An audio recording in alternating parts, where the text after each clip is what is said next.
Okay, welcome back. Another exciting, riveting afternoon.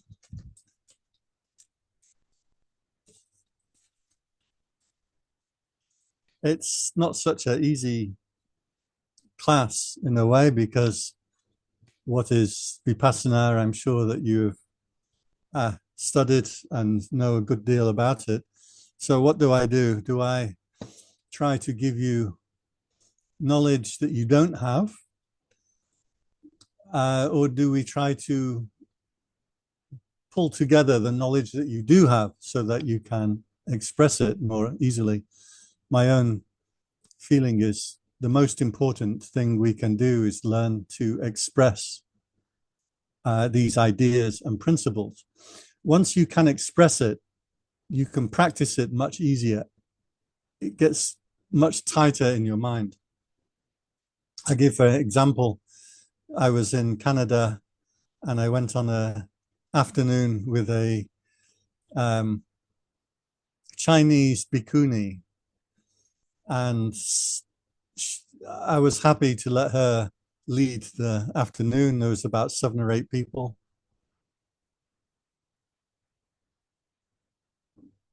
Just me and one woman were English speakers. The rest were Chinese speakers, but they all used Chinese. Man, it's very hot. They all used Chinese. They all used English while we were there. And someone asked her the difference between Mahayana and Theravada Buddhism. So I let her answer, and she said, well, there's a much greater emphasis on emptiness in Mahayana. This is a key concept in Mahayana Buddhism. So I said to her, what is emptiness? And then I listened to her just come out with the most utter nonsense. She had a bit of Four Noble Truths, a bit of meditation, a bit of Nagarjuna, and a bit. She couldn't answer the question. Now, it's not an easy question to answer, but if this really is a key component of Mahayana Buddhism, she should be able to explain it. And she came out with the most ludicrous, meandering, nonsense answer. Now, she seemed nice, and she threw in a lot of keywords and buzzwords and names, and so it didn't sound too bad. But afterwards, I said to the woman that I'd gone there with, what did she say? Neither of us could. We couldn't articulate what she had told everybody emptiness is. Now, it's not that she doesn't know, it's the fact that she just can't express it. And if you can't get your idea down into a nice, simple phrase and word, you really can't practice it properly either. It needs to be brought into something more and more and more simple. This is why Donald Trump beat Kamala Harris in the recent election. Donald Trump can say something very tight and sharp, fake news. Okay, we know what he means. Then Kamala Harris would have these things they call word salad. She would just come out with these jumbled up words and they have no meaning. And when you listen to her, you don't know what she's just said. With Trump, you know what he just said because he can bring the idea down into a simple, clear phrase. Now, that doesn't mean, of course, that Donald Trump will be a better president than she would, but it does mean that he's going to beat her in trying to get the votes.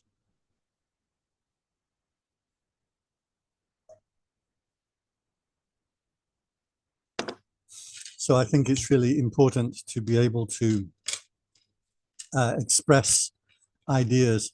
I know for myself, I was teaching things and expressing them to audiences long before I could really practice them myself. So it seems to be this clarity of understanding has to come first. Anyway, so this morning I gave you a few more ideas because I'm worried that you might think I am too basic too much beginners introduction. So I was giving you this morning some deeper things to think about, some really good questions about mindfulness, concentration, Vedana, liking and disliking, what it is, how it works. These are some really good and interesting questions. And I hope that as academics, we should be able to not just follow the words of a teacher, not just trot out the basic understandings that we've been given, but we should be able to really think about these topics with an open mind and be aware there are different teachers and different interpretations and different guidance. I'll give you one example.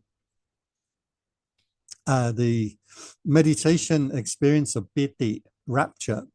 This is a energization that comes through the body, through the center of the body. They call rapture in English. The Pali word is piti, B long I T I. I want to make clear this is not a euphoria. This is not a mental rapture, but this is a physical tightening of consciousness as it becomes very bright and very powerful. And some meditation teachers tell you if you have this piti arise, you just note piti, piti, and you come back to the rising and falling of the abdomen. But I would offer the opposite. I say, well, if the piti is arising, it's because your mind has stopped still in that careful equipoise that is not samadhi, not concentrating on an object, but just the mind becoming very beautifully balanced and sharp in the present moment. These are some of the experiences that come up. So you should use it as a guide. So who's right? There are different interpretations of the teachings and different ways that the teachers have of teaching. Don't assume that your teacher is correct or that they know what they're talking about. So many times I've been around people or I've been translating for other people and they're giving out bad advice. So many times in my own practice, I got wrong advice. It took me a long time to work out what the right way to do things is. And I'm still working it out. So all of these terms and phrases, although we can usually agree on a fairly good definition, be willing to question, be willing to work with it, have a look at the original suttas and see what they say. Very often the sutta doesn't say what you expect it to say. For example, we saw Magandiya Sutta, and this said, Buddha said to Magandiya, there is a pleasure that is separate to sense pleasures. And this is a higher pleasure and you should indulge in. So that's not the usual teaching in Buddhism, but it's right there in the original texts. As we go on to Citta, does anyone have any question or comment?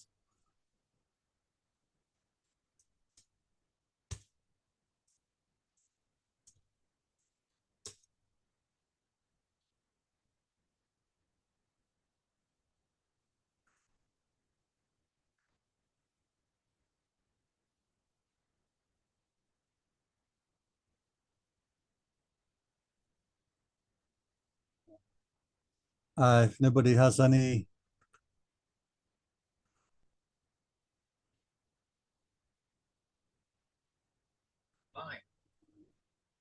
questions, I'm going to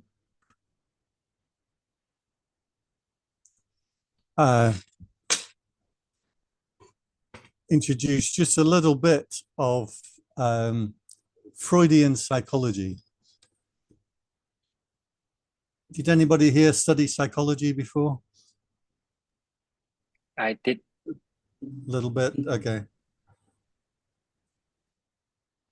So for those of you who didn't study psychology, let me come here. So this is the basic. Let me readjust my Zoom window. This is a basic view of consciousness according to Sigmund Freud.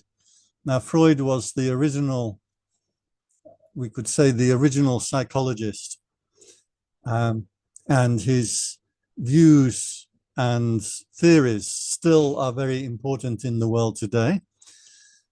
I should say that most of Anglo-Saxon psychology, that is Britain, America, Australia, kind of places, have long since rejected a lot of Freud's ideas.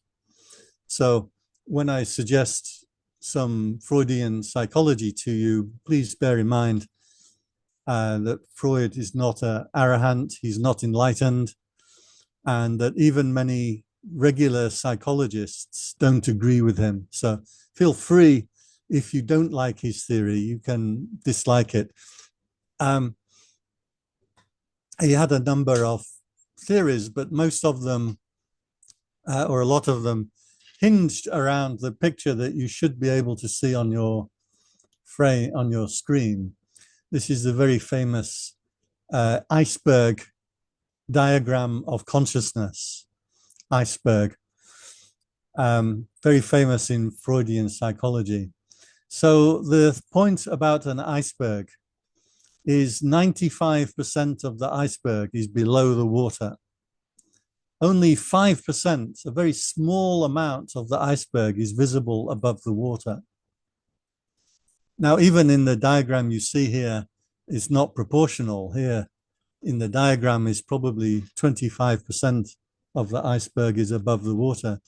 But a real iceberg, almost all of the iceberg is below the water. And this is why Freud used it as a symbol of consciousness. So the bit that is above the water, he called the conscious mind. And the conscious mind is that thing of which you are aware right now, consciously aware right now.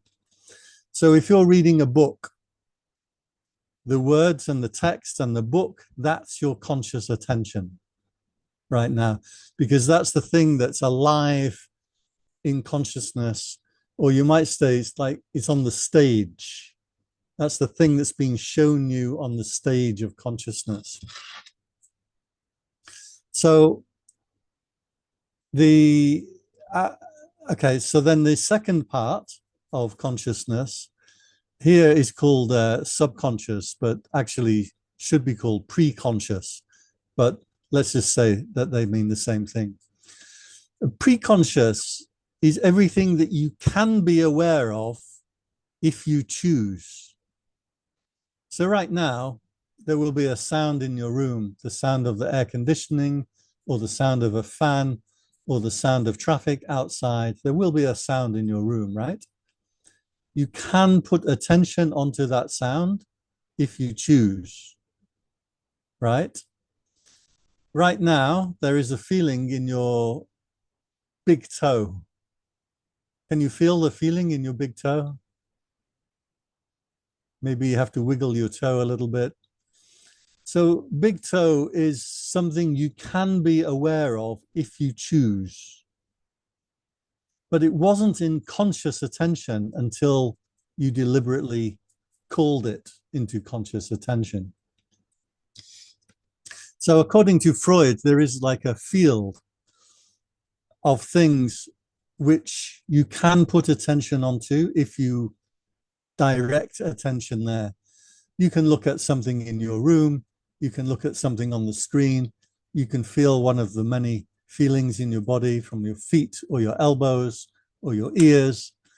You can listen to sounds. Even in the sounds, you can choose different sounds. You can choose the sound of some music playing in the background, or the sound of my voice, or the sound of a fan. So around the six senses, you have like a field of things that you can put attention onto if you wish. However, those things are not in conscious attention. Conscious attention is specifically that thing that you are attending to at the moment. The third and largest, by far the largest part of consciousness, according to Freud, is actually, so if there's a better diagram for it, is actually what he called unconscious. So the unconscious is all those things.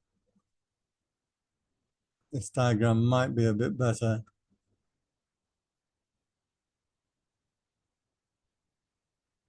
Of course.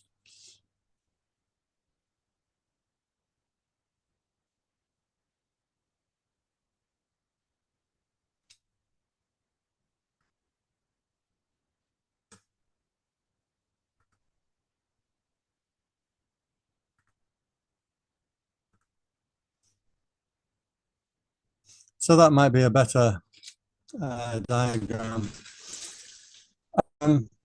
The unconscious is all of those things that you can't remember. Past experiences that have gone into your psyche, that have shaped who you are and what you think, but you can't remember what those experiences are.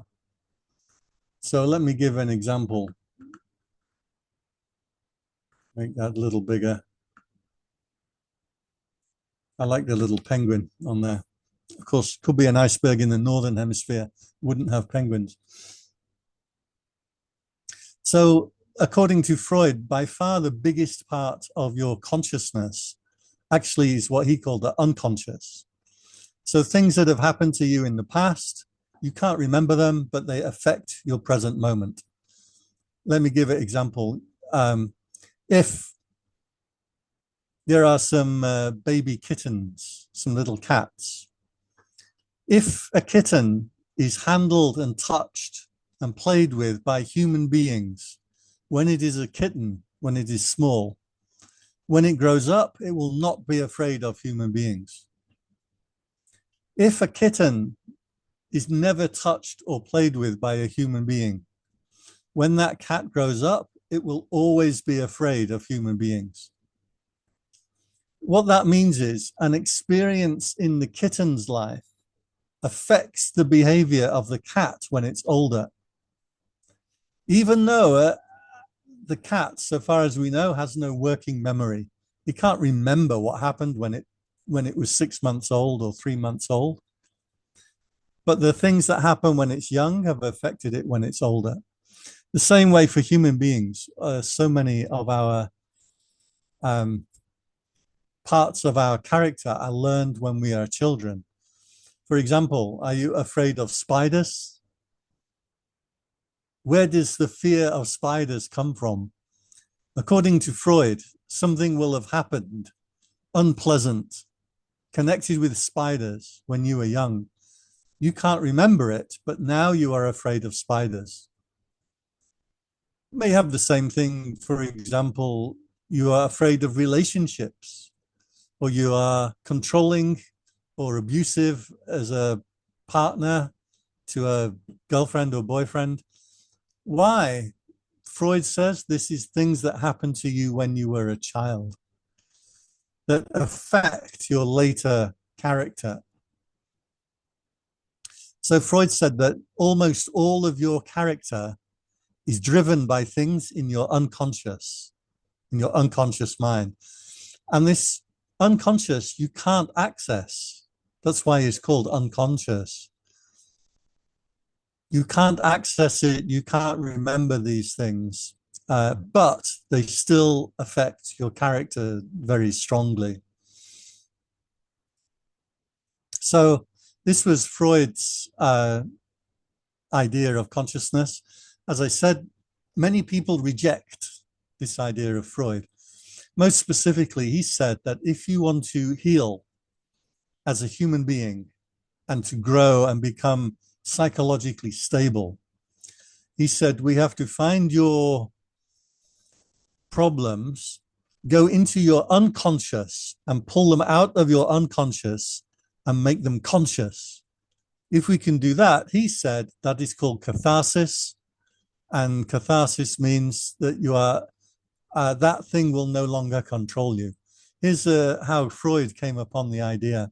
He had a patient called Anna, and she was afraid. She had many, many, many fears, and she had a cough, and she had headaches for no apparent real reason. So Freud said, must be psychological reasons. One of this patient's problems was she was afraid of water, drinking water. She would never like to drink it and caused her some problems in her health. So she was sat there talking to Freud one day, and they were talking about her mother. And suddenly this girl remembered when she was a child, there had been a glass of water on the table, and a dog had come and had licked the water in the glass and then left. Then her mother came and took that glass and drank that glass of water. And the young girl thought, that's disgusting, because she'd seen the dog drink from it. Now, as an adult, she's afraid of drinking water, but she doesn't know why. She can't remember why. When she remembered this story, Freud gave her a glass of water and she drank the water. She was no longer afraid of drinking water. So this is where Freud got the idea that if you go into the unconscious, the thing on the screen, and bring it up into the conscious mind, then that thing will heal or dissipate. Now, I should say most psychologists reject this idea in the modern world. In France or Brazil, places like that, this idea is still very much in the king in psychology, but in Britain, America, most people reject it. Here's why it's relevant to us as meditators. Freud quite correctly saw that the conscious mind is only picking up one thing at a time. If you're reading a book, that book is the only thing that's conscious. If you're driving your motorbike, that's the only thing that's conscious. The rest of the stuff is happening subconscious. So most of your thoughts and feelings and motivation is all happening below conscious attention. Let me give you an example. If you're reading a book and there's some people talking around you in the room, you can ignore the people who are talking and you just read your book, right? Now, what if one of the people in the room mentions your name? You hear your name. So now my question is, when you hear the name, are you conscious of just reading the book? Or are you conscious of more things? And that's how you know somebody called your name. As a meditator, we should be able to investigate this in direct experience.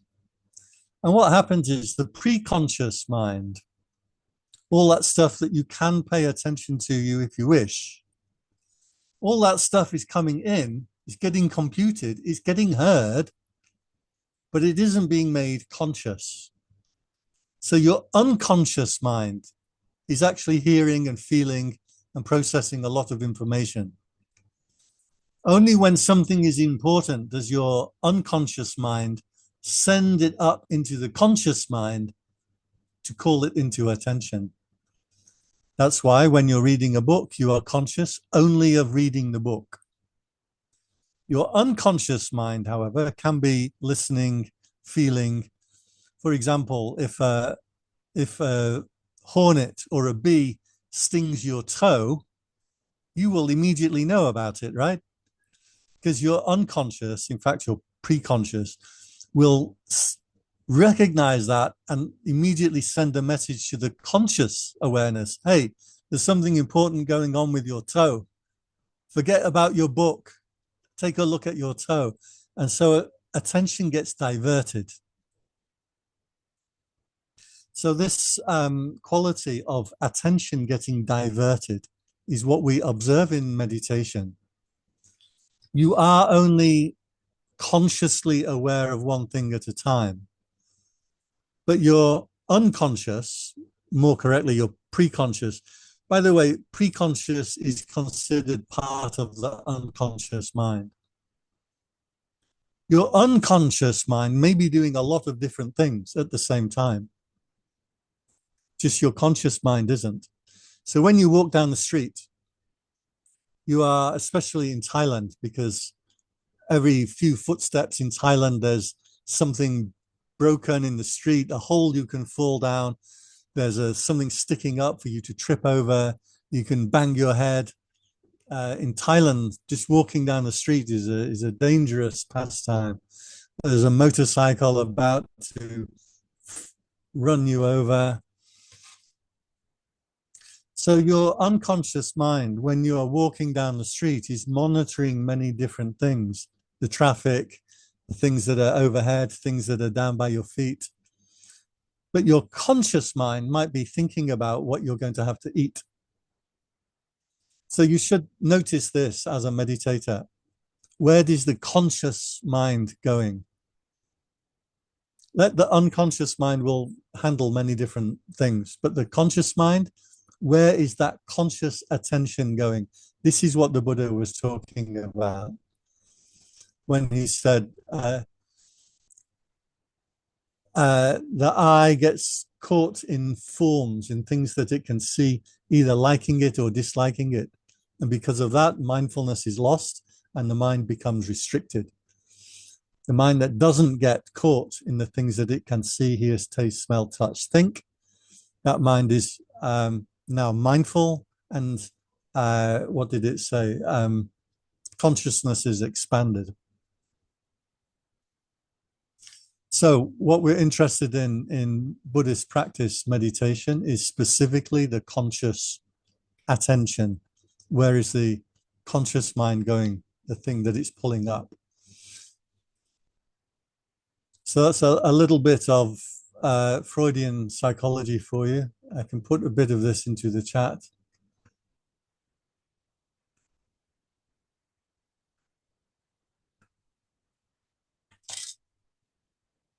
Yeah, so things that happened to you in the past that are in your unconscious, but they affect your current behavior. This is called trauma. It means you've suffered some trauma or bad effect in the past. It affects you now, but you can't remember why. So let me just put into chat what the basic definitions. The conscious mind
So you can hear me now? Okay. Yes. Okay. Don't know why that lost. So as the meditator, what we're interested in specifically is the conscious part of consciousness. We're not interested in the unconscious part. Freud is very interested in your unconscious, what happened to you when you were young, when you were a child. The meditator, we're only interested in how conscious awareness arises when you put your attention onto an object. Is clear enough?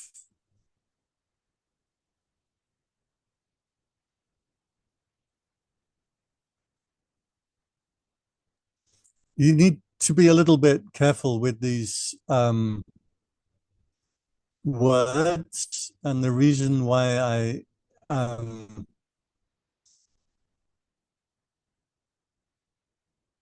really want people to hear or understand this about consciousness is the way that the word consciousness is used in the English term is not the same as the way that we are using it in Buddhism.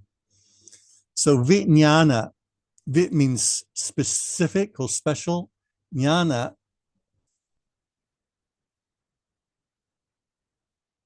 I'm just trying to find some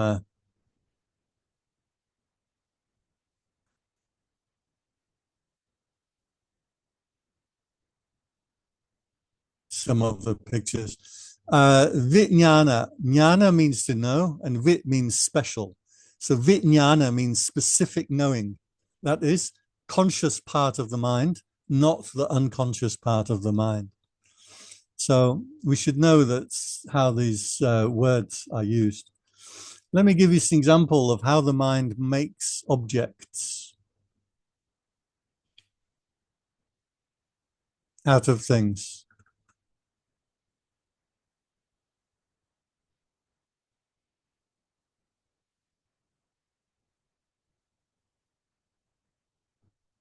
My computer is refusing to cooperate.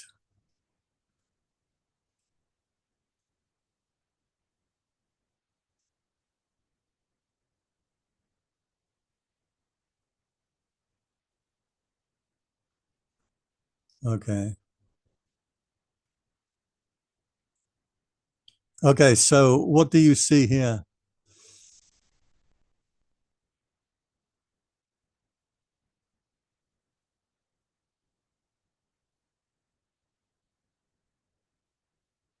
Let me hear your voice. Show me that you are participating. Hung.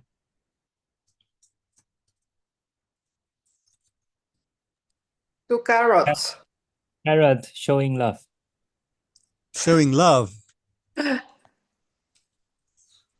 Let me ask you, how can a carrot show love? How is that possible?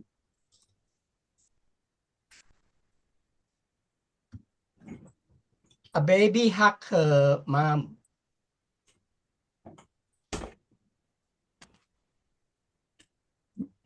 Maybe have the what? Hug her mother, mom.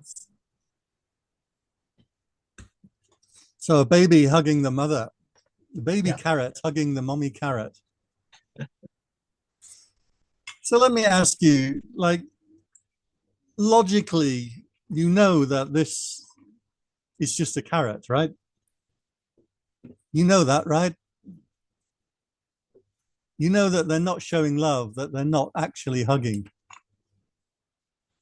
Why is it your mind will automatically see the hugging?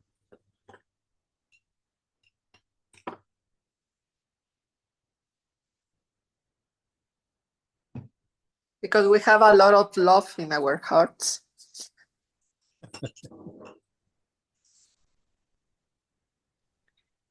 I tried to put this picture upside down and actually just normal carrot. if we put it upside down, it's normal carrots. Yeah, it doesn't have, Okay, the I'm gonna impression of love.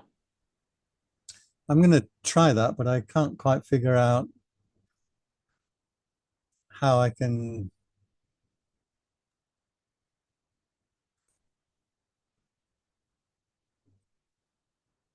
How I can turn it around. I think on the left hand side on the top, there's a rotation. Oh, there it is. Yeah. Okay.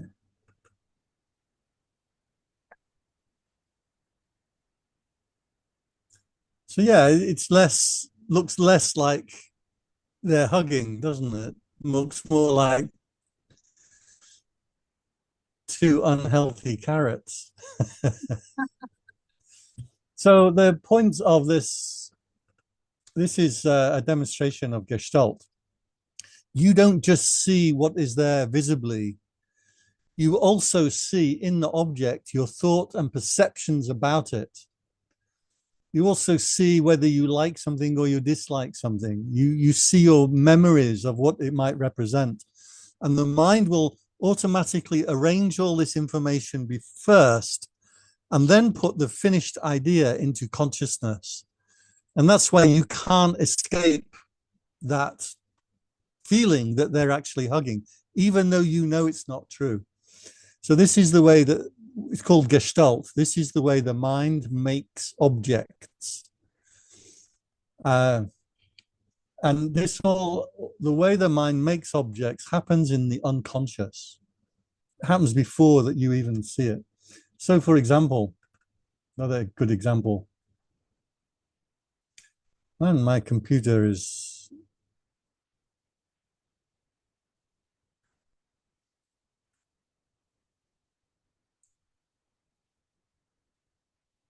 okay.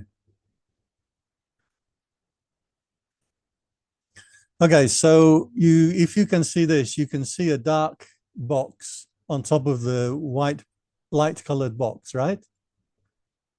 But actually the box on the top and the box on the bottom are exactly the same shade. There's no difference between them.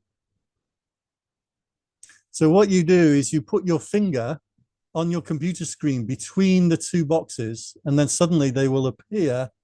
You do like this. Suddenly the two boxes will appear as exactly the same shade. Can you do that? Right? Then when you move your fingers away, they're going to return to a light and a dark box. You see how your mind is manipulating, is changing this before you even are conscious of it. It will manipulate the information and present to you an idea fully formed. You are not just seeing what's there. You are seeing what's there, computed, thought about, made into an object, and then presented to consciousness. Can everybody, do you everybody get that? Put your fingers between the two boxes. Yes. Okay. And you can see that bottom, usually with me, the bottom box turns dark rather than the upper box going light. And you can see it happen, like change when your fingers are there. As soon as you move your fingers out, you can see it start to change back. This is Gestalt. This means you don't see with the eye. It comes in through the eye, gets computed, recognized, your thoughts, memories, your liking and disliking, and eventually the mind presents an object to you. There are lots of examples. This is one of my favorites. Okay. Now, you know, that is 2 toilet rolls on a toilet, right? But you're going to see a face because human beings are predisposed. Yeah, and it's smoking a cigar. Human beings are predisposed to recognizing faces in things. as a baby, we are automatically trying to find faces. So that's why even like a colon and a bracket on the computer, we will see it as a smiley face. Even two toilet rolls on a toilet, we will see it as a face, because the mind desperately tries to make objects out of things. And one of the most important objects that a child can make is faces. It needs to recognize different people's faces. There is a condition called face blindness, where people don't have the ability to recognize faces. So you can talk to somebody for 10 minutes face to face, and if they turn away and then turn back, they will not recognize you as the person they were just talking to. There's some very famous people with this condition. It's called face blindness.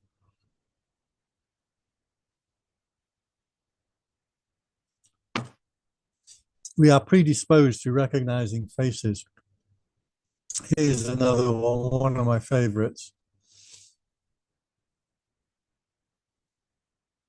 In my very slow computer. Okay. So what do you see in this picture?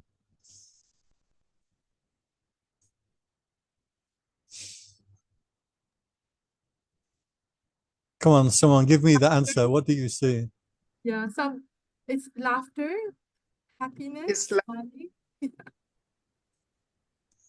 Is it laughing, really?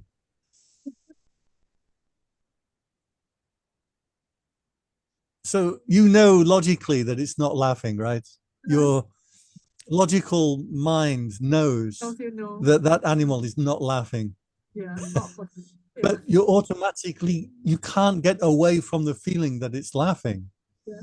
Because the mind will automatically look for emotions in other animals. Very important for a baby, right? It needs to know, is that person angry at me? Is that person having fun with me? Is that person attracted to me? Is that person going to kill me? We have to be able to recognize emotions.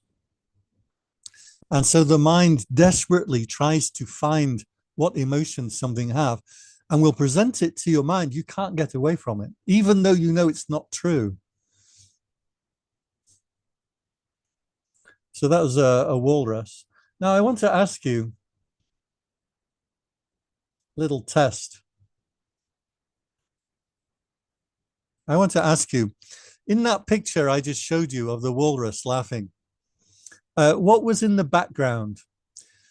Is it water, sand, stone, grass? What was in the background? something dark. Not sure. Like land, should be on land. Background is dark in color.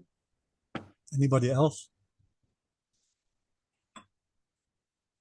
I think there's lots of stones.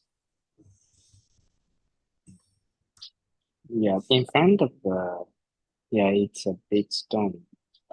And surrounding, yeah, I remember, yeah, something gray and Something it looks gray, like a stone. water dark or gray. sand or grass?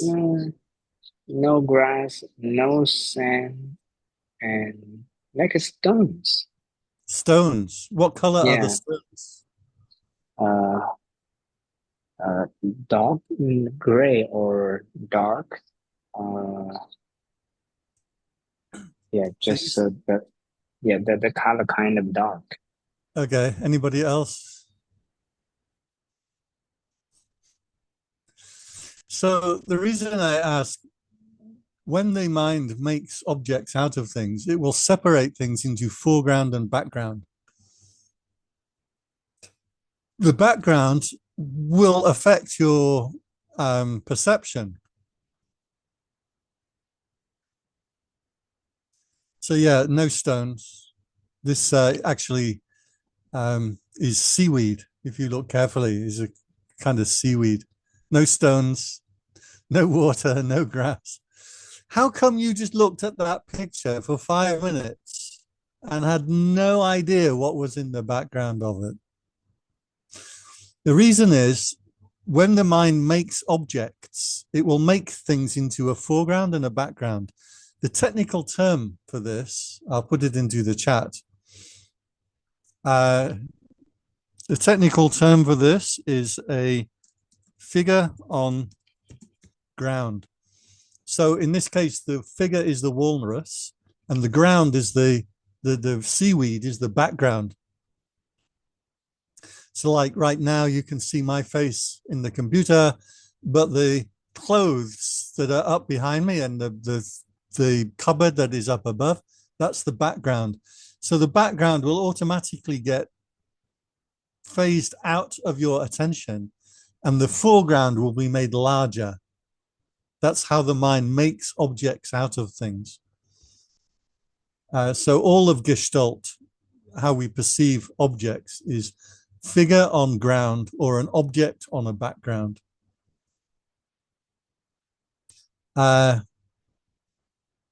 Some other ones. This is a curious one.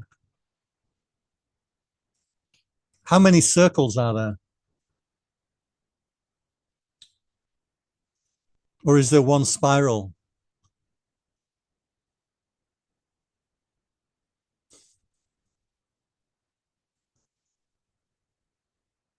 You see one spiral? Four Four circles. circles.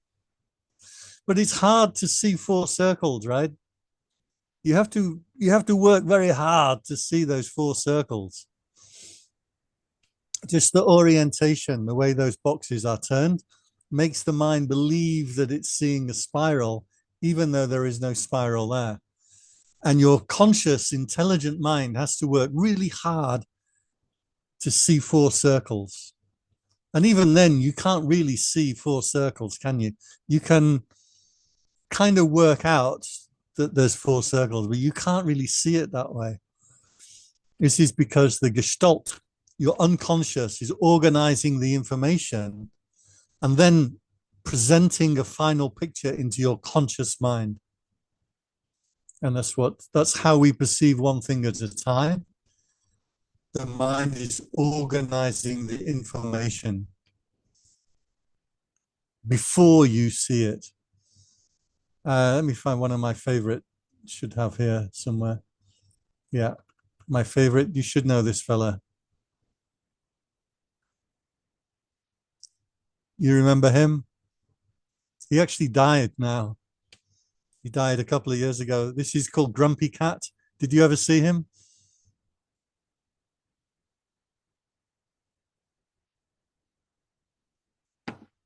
So if you you just go into Google and look up Grumpy Cat. I put it into the chat. You'll see this guy here. Now, you know, right? You know the cat isn't grumpy, right? But it's impossible to see that face in any other way than as a grumpy cat. It's just his face. He's not really grumpy, but you're going to see it as grumpy. The mind will organize all the information that's come in and will present a figure on ground, will present one object to see. And that object that he's seeing is a grumpy cat. You can't get away from it. You look on the internet, there's a few new ones now. This was the old grumpy cat. He died about 2 years ago. But there's a few new grumpy cats come available. I love this picture so much. You can't get away from it, right? He just looks grumpy. So yeah, a good example of the mind organizing information. A lot of these things, this is a very famous one. You may have seen this before. Do you see a vase or do you see two faces? So the left-hand figure is drawn in such a way that you will probably see the vase. The right-hand figure is drawn so you will probably see the faces. Of course, it's the same on both sides. This one is particularly good because the vase will appear to be one object on a white background. You assume that the white background is complete, whereas the faces, it's harder to see the white as a background with those faces. So the outer edge becomes the foreground, the faces become the foreground, the white becomes the background then on the right-hand side. So this is showing how the mind will naturally put one thing in the front and the other thing at the back. So there are a lot of these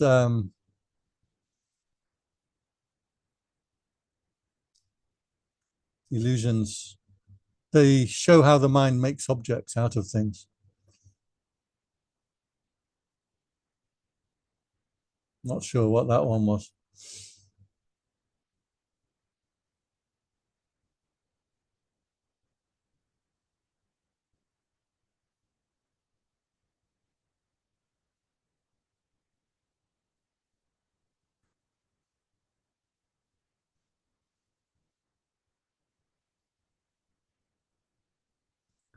So you see the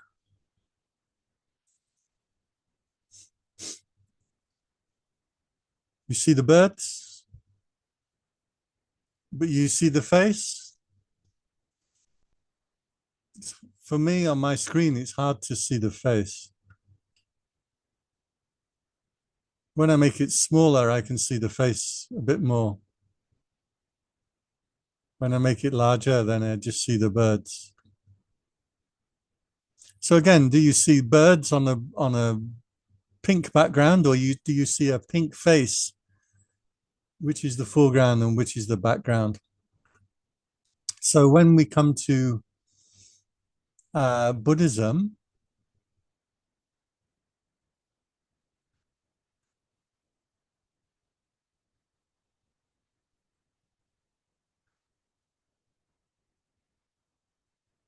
so this was actually my master's degree thesis,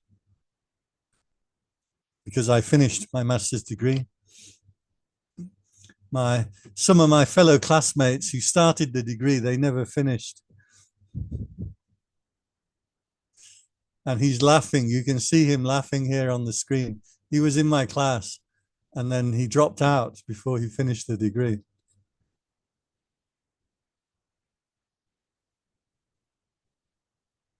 He has family and jobs and things as well.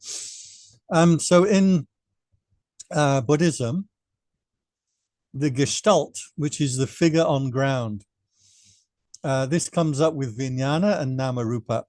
So Namarupa means name and form. Importantly, name and form arise together and cease together. You cannot separate the name and form. So, for example, the grumpy cat, the form is the picture of the face. The nama is seeing him as grumpy, is the mental part of the picture.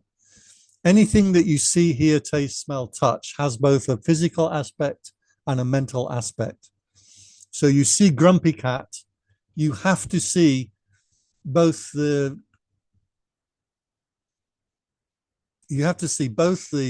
picture and see if there's a few more examples of this.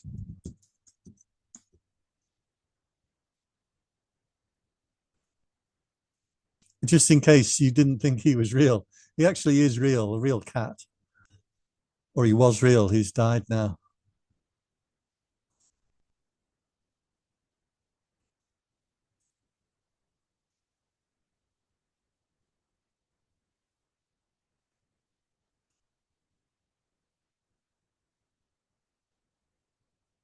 Okay. So when you look at him, you're seeing the physical form, that's the rupa, but you're also seeing your interpretation of that, which is the nama, i.e., this cat looks grumpy, even though he's not grumpy, he's perfectly happy. So nama and rupa arise together and cease together. They're not separate things. So every time you view something, you always got the mental aspect and the physical aspect together. And that's how we see one thing at a time.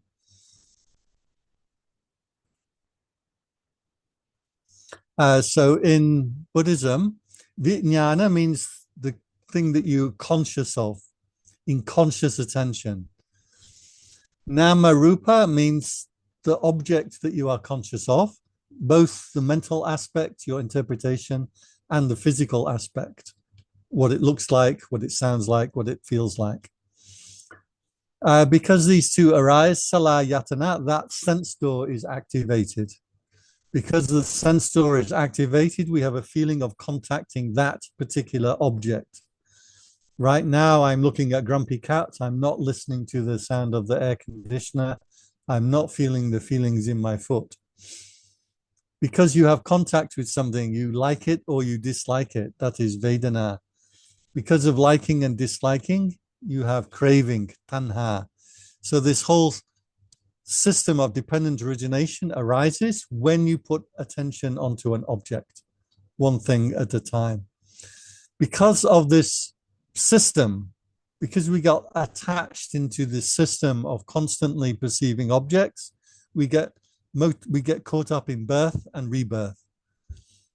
Bhava is a technical term, but jati means rebirth. So because our mind is constantly getting caught up in things, we are in delusion. Because of that delusion, we get reborn, yet time after time after time, until we become enlightened. So that was how you are aware of one thing at a time and how that arises. Anyone have any question or comment about this?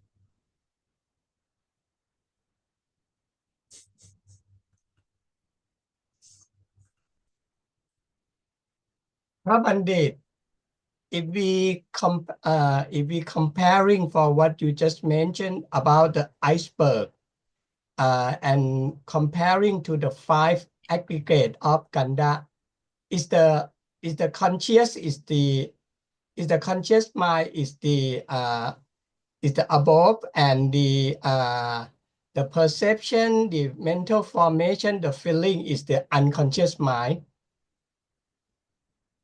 Yeah, so when you perceive something, all of the activity that recognizes it, organizes it, says this is big or strong or nice or grumpy or valuable, all of this gets mashed together before the object is presented to consciousness.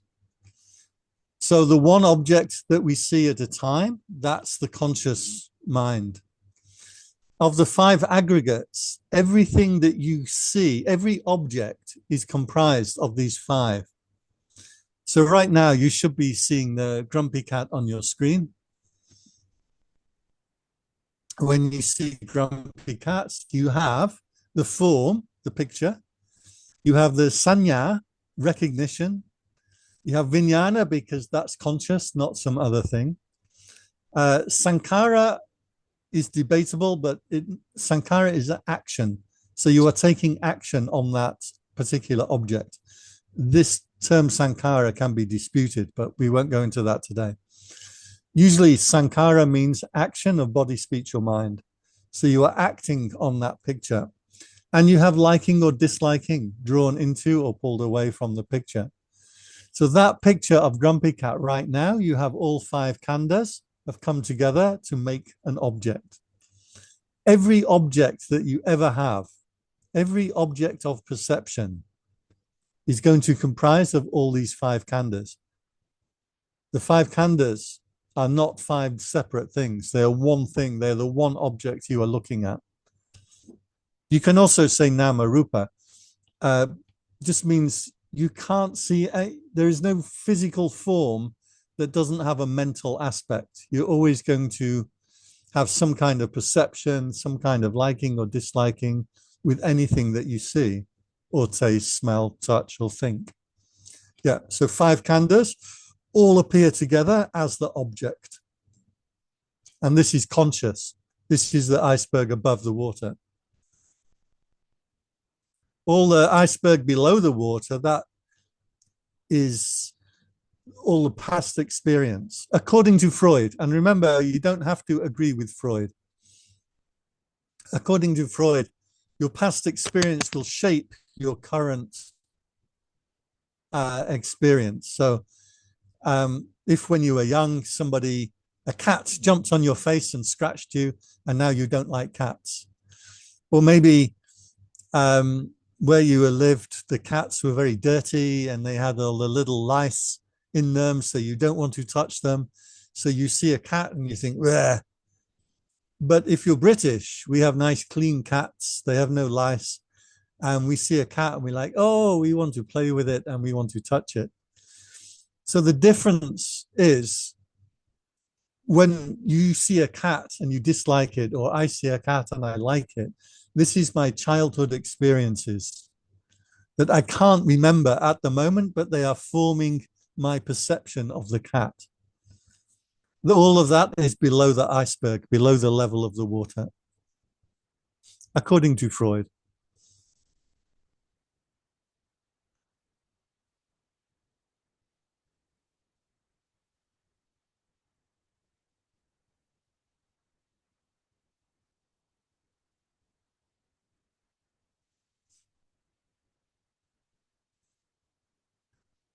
Anybody else?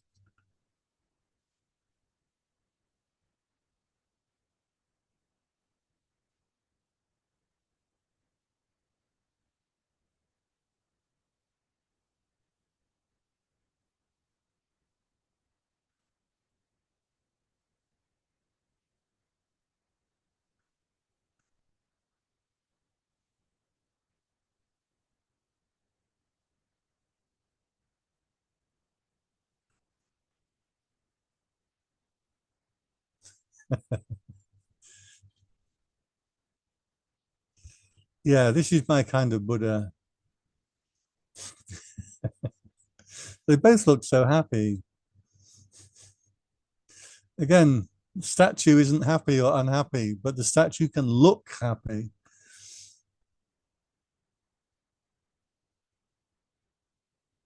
I had some very good Gestalt pictures, but I kind of threw away a lot of my pictures.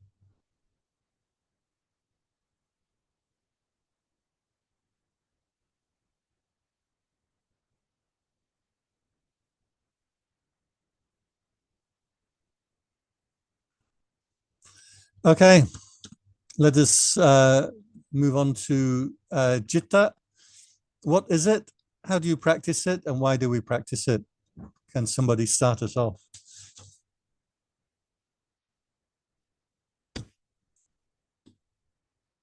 It's true.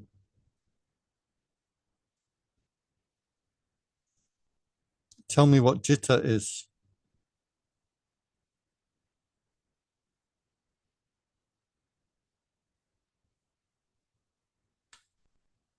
Chitta is knowing and being aware of different states of mind.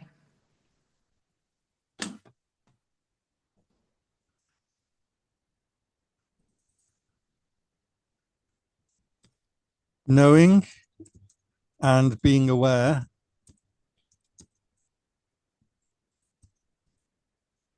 of different states of mind. Is Citta being aware of them, or is Citta the states of mind?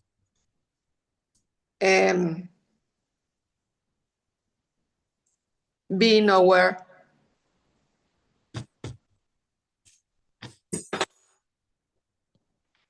So and Citta, also both, I think. both knowing, both the quality of knowing and the quality of the state of mind. I think Which so. is it? Is it knowing the mind state of mind, or is it the state of mind?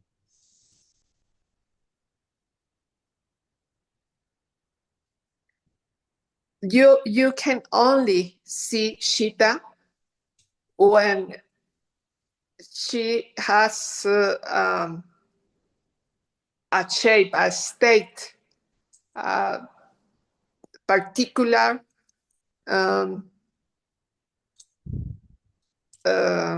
state. So it's the only way you can see the mind, the conscious, when it has an object. Okay, is Jitta conscious or unconscious? What is it? Conscious.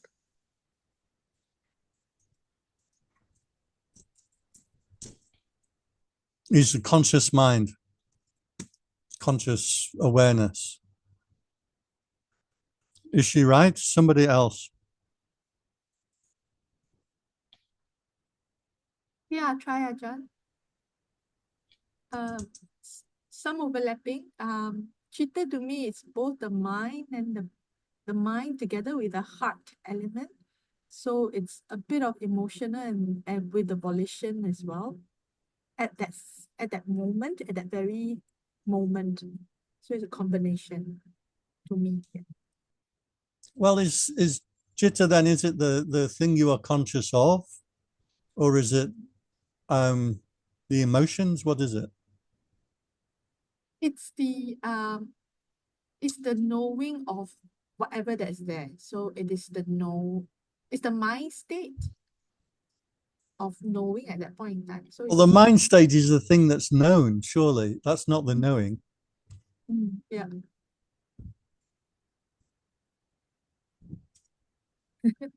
Yeah.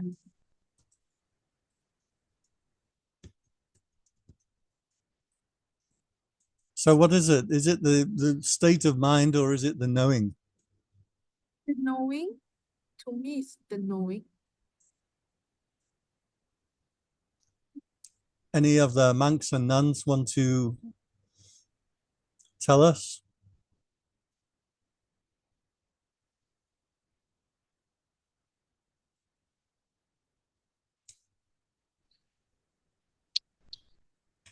Go ahead. My understanding is simply just mind state. Mind state. Yeah. So For example, just like focus, unfocus, and or concentrate, unconcentrate, and like those the condition of mind state. It's it's not exactly the emotion, but it's just like a whole things of mind state, the condition of mind. okay, if I'm jealous, is that my jitta or not?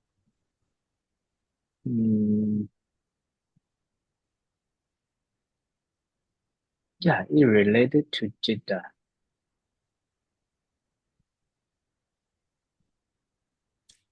What if I'm angry? Is that jitta? Or is that what jitta knows? If you say jitta or jealous, that means mind knows. So far, we got a little bit confused.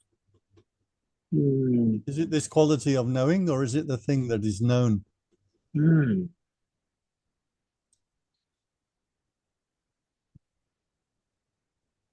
Any other monks and nuns, please?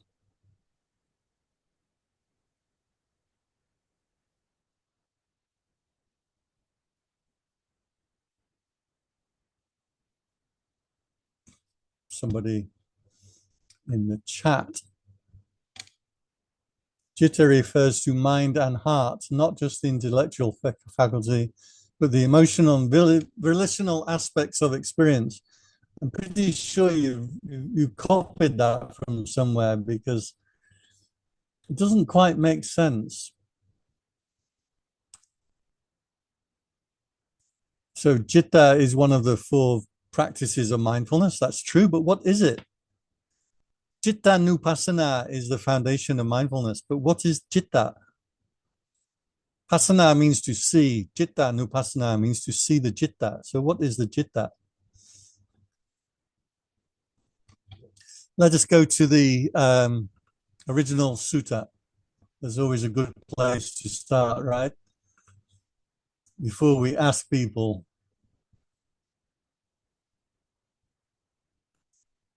Or before we decide for ourselves. Let me see if I can just copy this, put into the chat for you.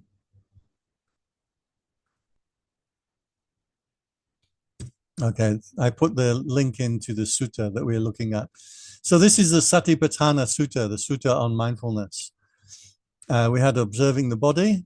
Remember, every time, every one of the four Satipatthana, the Buddha says at the end, they just observe the body, the feelings, the citta or dhamma as originating and vanishing.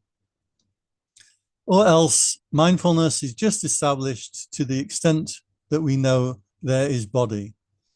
And they meditate independent, not grasping at anything in the world. This is the key phrase for every time we look at Satipatthana. Or else they meditate independent, not grasping at anything in the world. That means we have disentangled, we've broken free from that, from the objects of consciousness. Second was the, so these are all body awarenesses, focusing on the repulsive, focusing on the body as elements, focusing on the body as dying. Then we had observing the feelings, again, or else they meditate just to they establish mindfulness just to the extent necessary to know there is Vedana, and they meditate independent, not grasping at anything in the world. That's what we're aiming towards. So when it comes to the mind, according to the sutta, Cittanupassana. Now remember, we are defining seeing citta. We are not defining citta. We are defining seeing citta, right? So in this sutta, in this example, he says, he knows the mind, understands the mind with greed as this is the greedy mind. He understands a mind without greed as this mind is without greed. He understands the mind of hate as this is a mind with hate. The word for hate here is dosa, lopa dosa moha. So this is dosa, or sat dosang means dosa.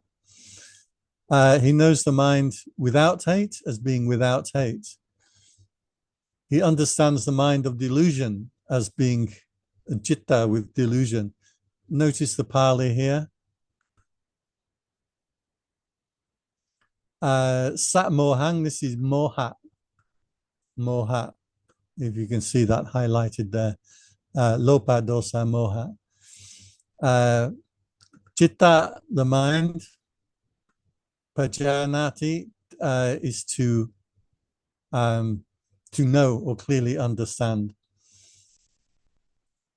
He knows the mind that is constricted. So first of all, we have the mind that is in greed, hate, or delusion. Pali term, lopa dosa moha. Then we have the mind that is constricted. So the word Pali word here is sankitang, contracted or constricted or tight.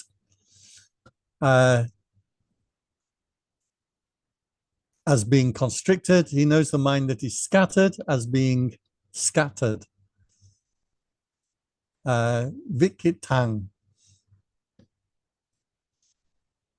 to be scattered, diffuse. Another word for this is papancha. They know the expansive mind as expansive mind. Pali word mahagata, enlarged. They know the unexpanded mind as unexpanded.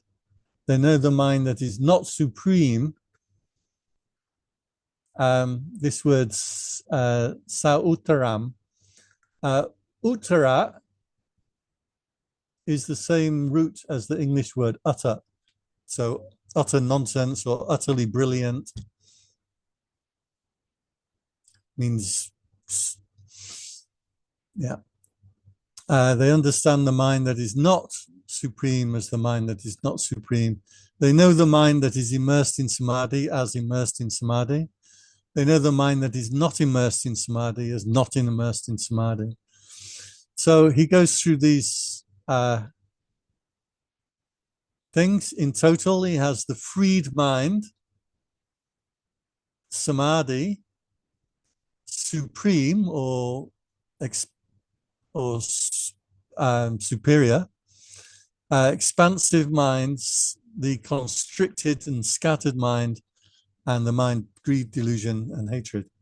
This is the technical definition in the Satipatthana Sutta of Citta Nupassana. Remember, we're not defining citta, we're defining seeing citta. Seeing citta means that we know the state of mind. We assume from this that these 10 particular qualities of mind is not restricted to those 10, but any mind state we recognize as being in that mind state. So let me ask you, is the mind state, is that the object or not the object? The object of focus, is that the mind state, or how does it relate?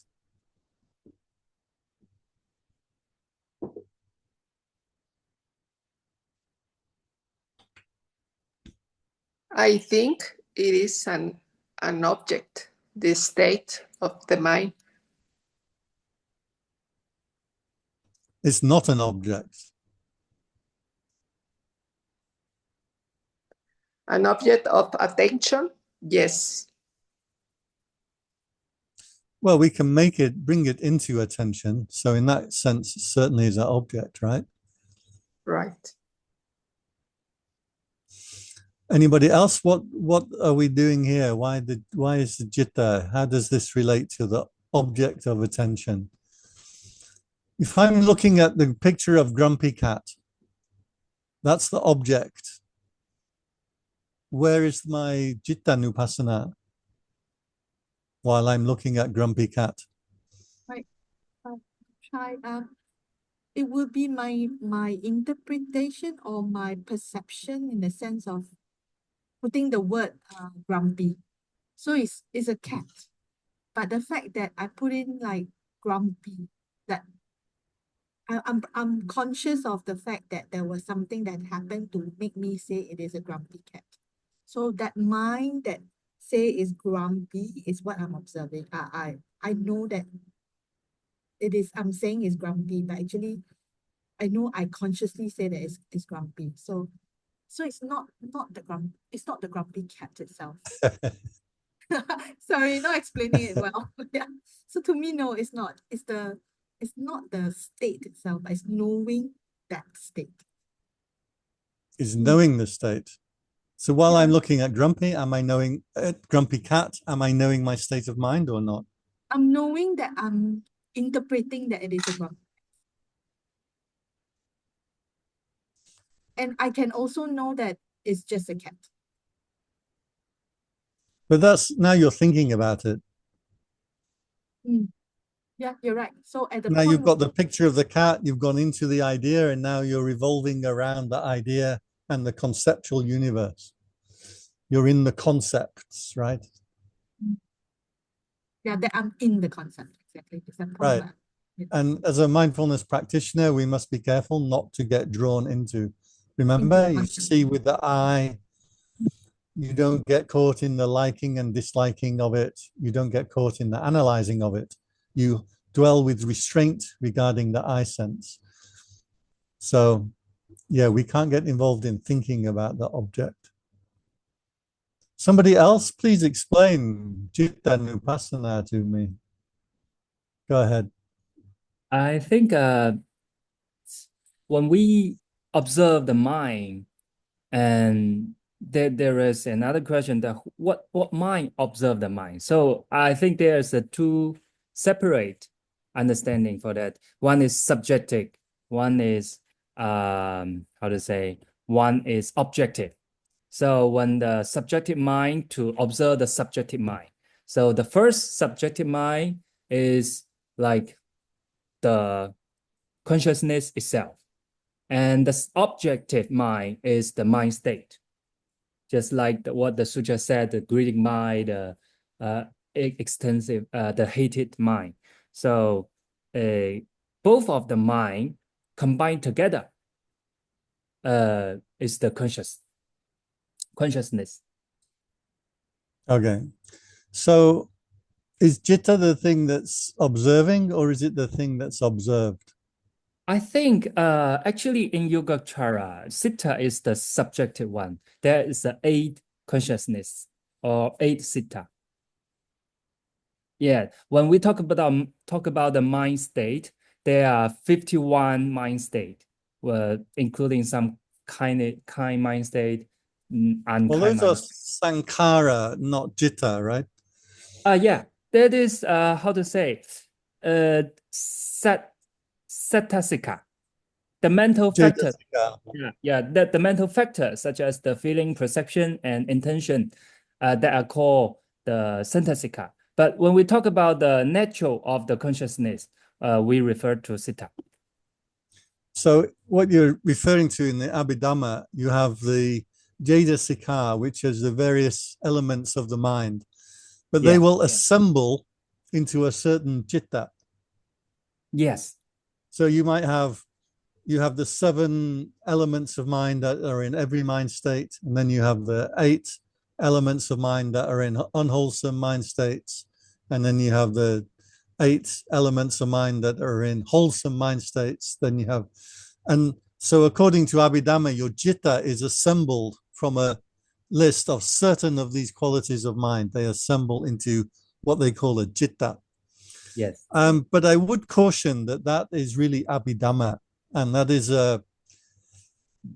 like a technical explanation, whereas what we're looking at in the sutta here in mindfulness and vipassana is what we do in meditation.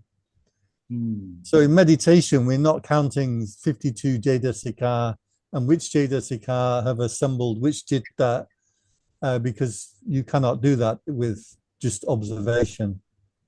So I would recommend that you separate. The Abhidhamma explanation is one thing, but the vipassana direct experiencing in meditation is another thing. Thank you. Subject and object is interesting because we use this idea, but really in vipassana, everything is object. Really, there's no real subject. So even the subject, me, is still an object. If I'm in hatred, in dosa, I can make that's the object I see. Oh, this is dosa. When I see this is dosa, that's the object of attention. So we have to be careful with subject and object in when it comes to vipassana. But if you know the citta, then certainly you're knowing the subject as well as the thing that you are doing, right? Remember we said if a kid is playing a computer game, he's not being mindful because he's lost wholly in the thing that he's doing. If you're knowing yourself while you're doing it, then you've got vipassana, you've got awareness coming up. I still think we're very confused here. Nobody has really come out with a good definition for what citta is, or how to practice, or why we practice. Go ahead, Venerable. Citta is knowing, observing. That's it.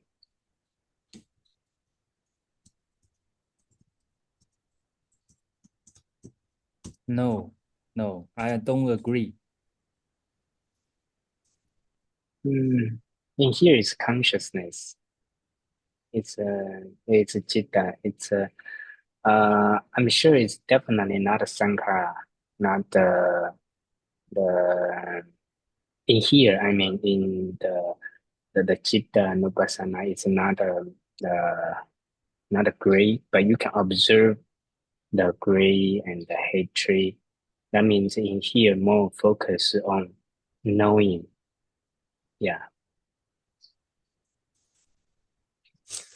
So we've come and how to practice Cittanupassana. Well, how are we doing this? When the mind is gray, and then you knowing that it's gray. When you have a hatred, and then knowing that it's hatred. It's knowing the state of mind that you have right now. Yeah. So if I'm doing my meditation and my nose itches, I want to scratch my mind. I want to scratch my nose. Is that Gaya Nupassana, being aware of body, or is that Citta Nupassana? Where is the Citta Nupassana? If you knowing that it's itchy, it's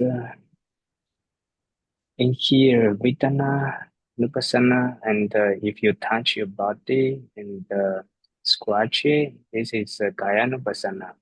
And if you know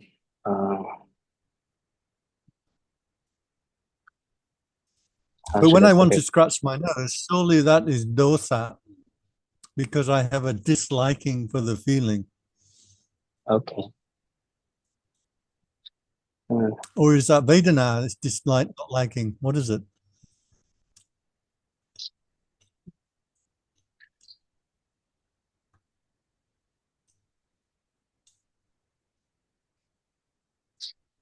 Can anybody help him out?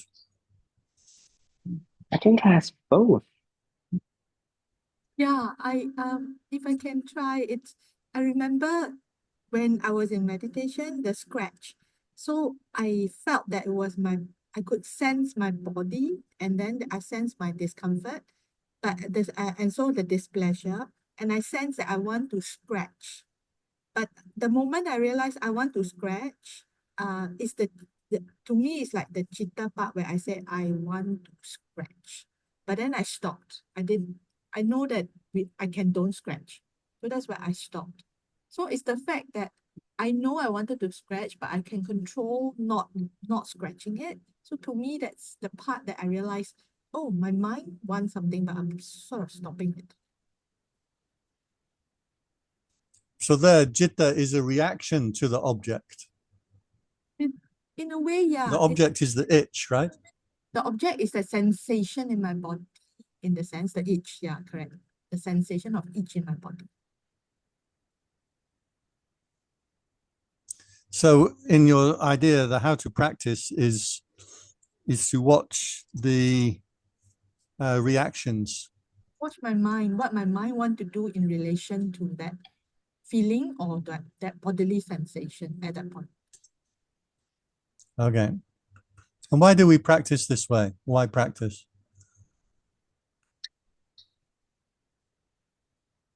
So for me, then I realized that if I leave it alone, I don't scratch it, actually it goes sometimes worse, and sometimes it goes away. So I observed that this itch is very interesting. It's yeah. So I guess it's a bit of the understanding that it's not there all the time in the same intensity. So I think that's why I practice, to know what's happening. So how do we get enlightened? Well, and then after that, I link it back to Tilakkhana, the reality of what I'm going through. Nothing is permanent. Anicca, I realized that, oh, this is what anicca is. I don't know how to get enlightenment, but that's where I realized, oh, it's not there permanent. So you're seeing impermanence in the citta also. In the citta. Yes, because I can control it. I don't want it in a sense. Yeah. In a few things, in my itch, in my sensation, in my reaction. Yeah, that's what I see.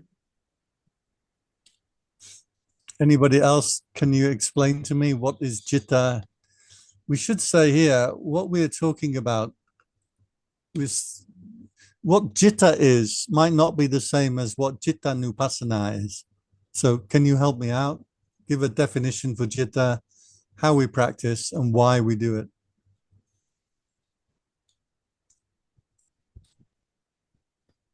อาจารย์ค่ะ Yeah. In my opinion, Jita is just thinking. Is the thinking. Yeah. Okay.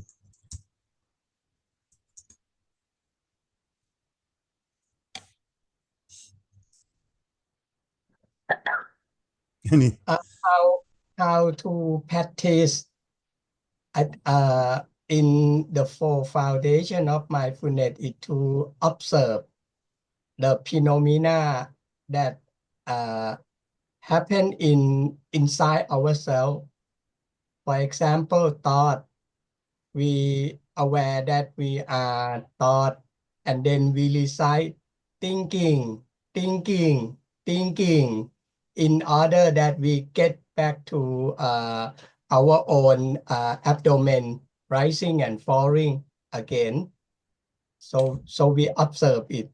And why we practice is in order to get control of ourselves, to get control of our mind.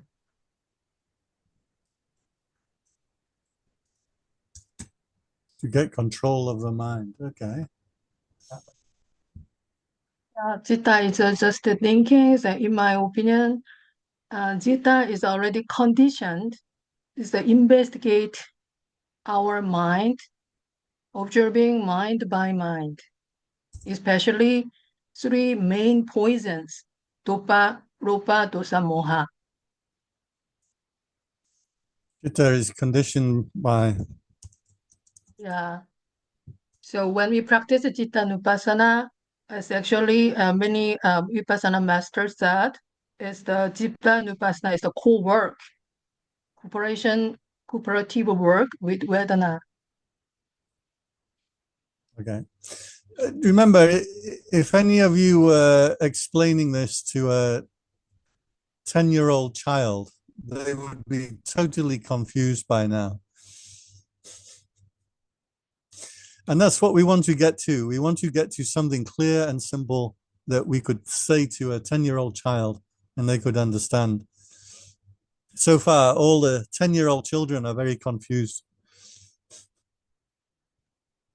Yes, as I say again, so when we teach the young children, the Lopa, Dosa, Moha, when you think it's the negative mind arising from your mind. Yes, where are they from? Why you are from? Why you have this kind of negative minds? Yeah.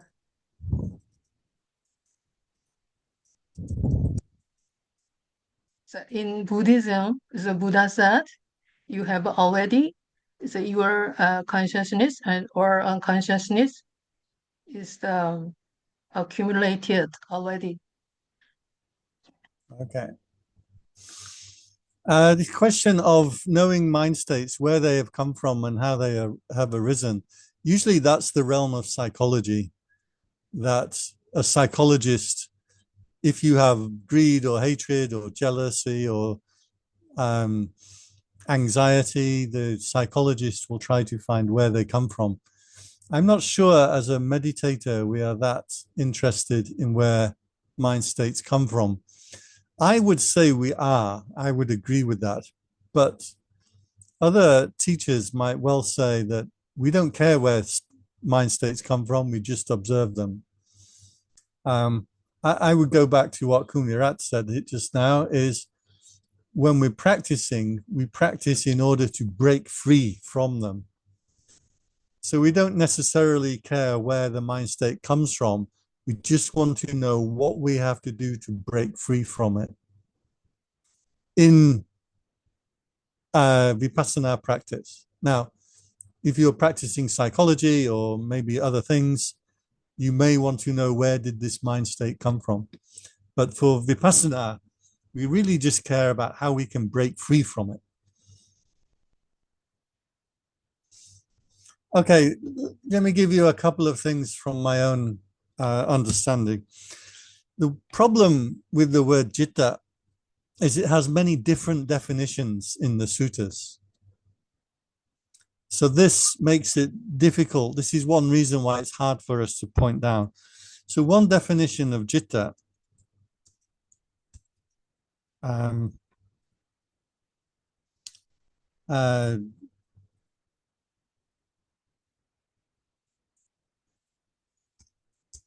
is citta and aramana. So in this sense, citta means the knowing. And aramana means the thing that known. So in this definition of citta, citta is pure consciousness. Aramana is the thing that you are conscious of. So if your nose is itching, the itching is the thing you are conscious of. The fact that you know it, that's the citta. When we talk about citta and aramana. And by the way, one definition of enlightenment, the Buddha said, when you are enlightened, you know citta and aramana, citta without an object. That's one definition of enlightenment. But that comes down to why we practice. And this term, citta anaramana, doesn't come up very often. Citta aramana doesn't come up too often in the suttas. So this is one thing. Aramana is like a vessel or a cup or a bowl. And citta is like water. Water itself has no form. Whatever you pour the water into takes on that form. In the same way, citta is not a thing, but whatever you know, citta is the thing that's knowing it. So that's one definition of citta. Another definition of citta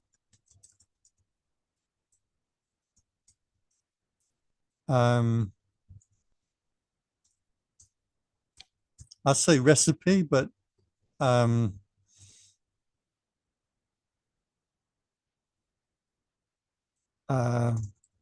build, we could say, of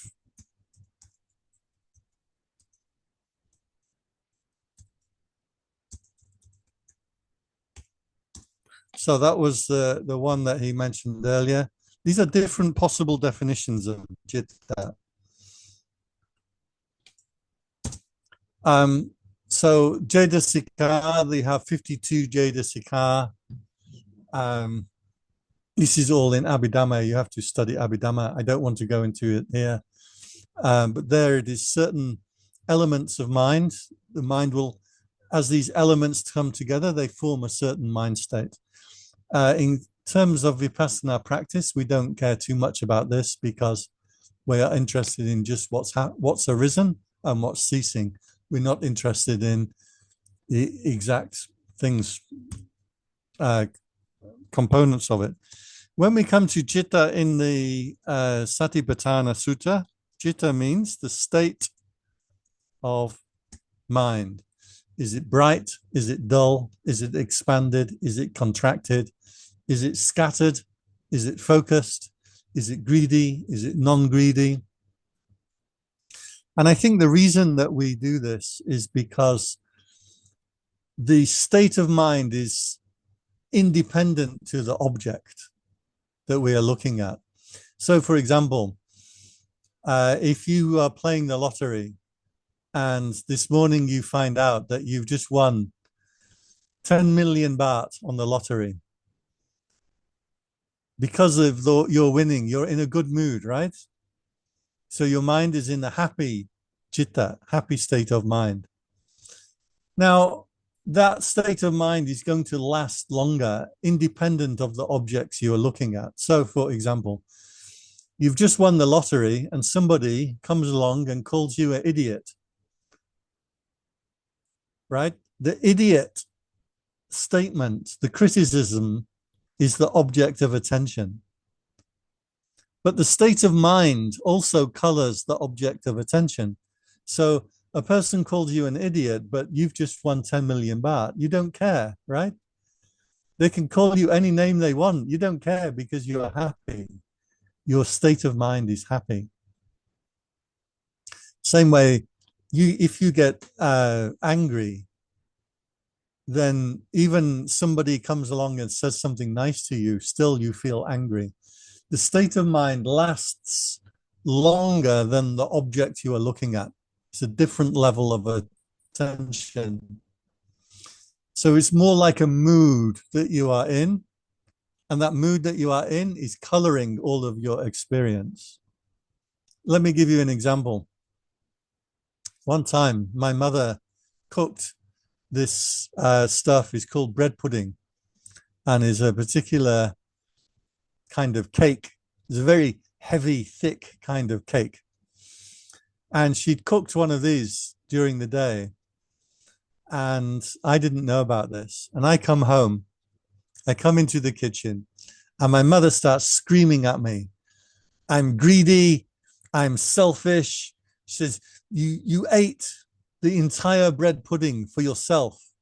She said, I made this bread pudding for everybody, and you ate it. You ate the whole thing, and that's greedy. And I'm there like, I didn't eat anything. I didn't know about the bread pudding. She said, yes, you did. You're a liar. You're a liar. You ate the whole thing. I said, but a human being couldn't eat an entire bread pudding in one go. It's too much for a human stomach to hold. She said, you could eat it. Now, now my mother is mad, right? She's angry. Now, she's angry because she believes I ate the entire bread pudding that she'd made for everyone. Now, at that moment, my father comes into the kitchen. He goes to the oven. He opens up the oven door and he pulls out the bread pudding. He cuts himself a piece of the bread pudding, puts it on a plate, and puts the rest of the bread pudding back into the oven. Right? So now we know I didn't eat the bread pudding. I didn't even know about it. My father had put it, my mother shouts at my father, why did you put the bread pudding into the oven? My father says, well, there was some flies. I didn't want the flies to land on the bread pudding. I put the bread pudding out so it can go cold, not so it stays hot in the oven. Now she's mad at my father. So my father's like, ooh, ooh, ooh. And he said, well, I didn't. Next time I'll just leave it out. I'll let the flies eat it. I don't care. And he stomps out of the kitchen in a bad mood. Now, I want to ask you the question. I'm standing there with a very smug look on my face, like, because it's now proven that I did nothing wrong. Please check your microphone, please. Please, your microphone, please.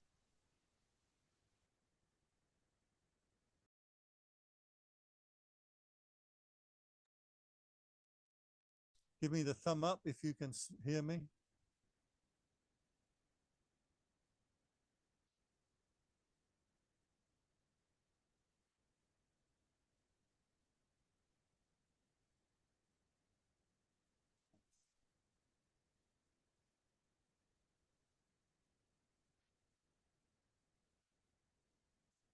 Hello.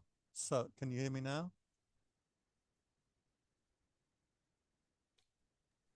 Can hardly hear you. Can hardly hear you.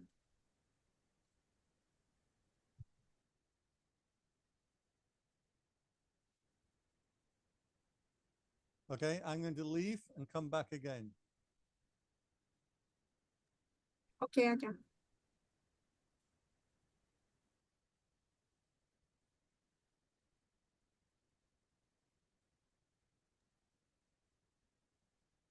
อาจารย์ก่อน already Yeah, just have to play again.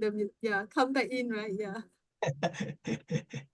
Now you are the instructor, me too. อาจารย์ You- gone already. You are, we're gonna start doing thinking.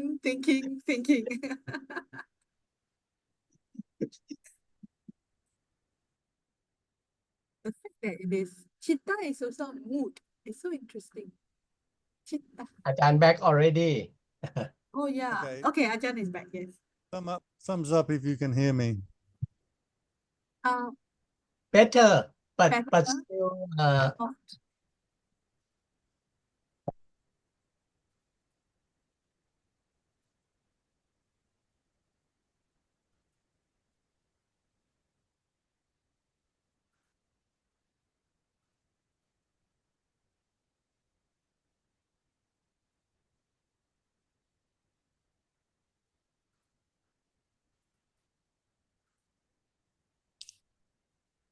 Oh, So you can hear me okay now? Okay.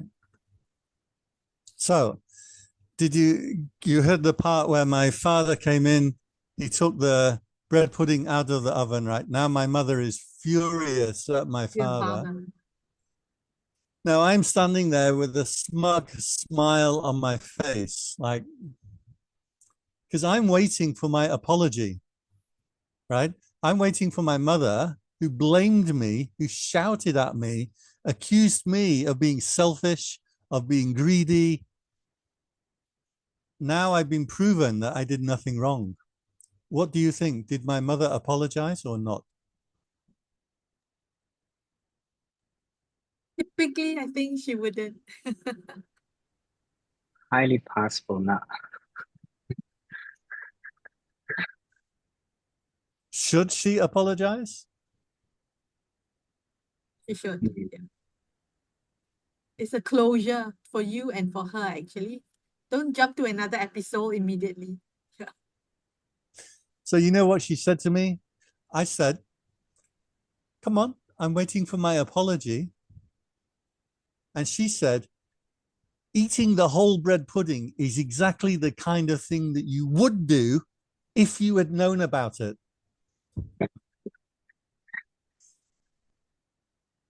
She's mad at me because I would have done something that you can't do that. Can you imagine the judge, if you go to court and the judge says to you, you would have stolen the money from the bank if you had known that the money was in the bank? You're not guilty. So this is what I think is happening. This is the jitta. She has the mind state of anger. And that mind state of anger is going not just on the object that she's looking at, not just the thing that's in conscious attention, but is the state of mind that is coloring all experience. She's mad, she's angry, and it doesn't matter what I do. It doesn't matter how innocent I am. She has that jitta that is like a mood, lasts longer. It's a broader span of time than the object she's looking at. When she sees me, she's mad at me. When she sees my father, she says, what are you doing? Then she gets mad at my father. And now she comes back, she's mad at me. The object of attention has been changing, but her mind state has been staying the same. She's in anger, and she's going to stay in anger for a long time. That's why I know I will not get my apology. I didn't get my apology.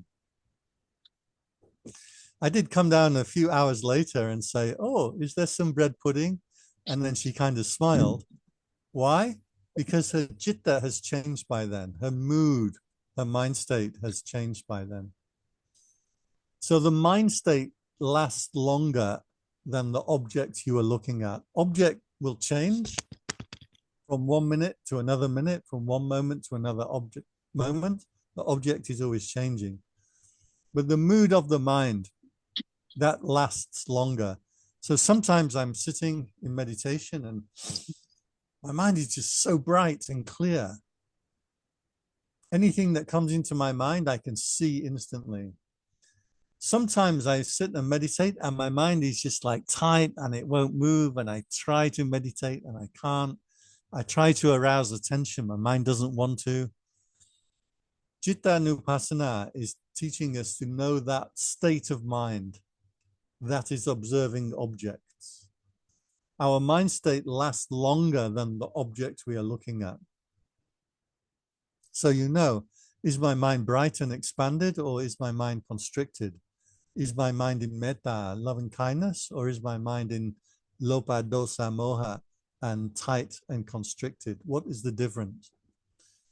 The why for why we practice Cittanupassana is we want to have that expanded mind.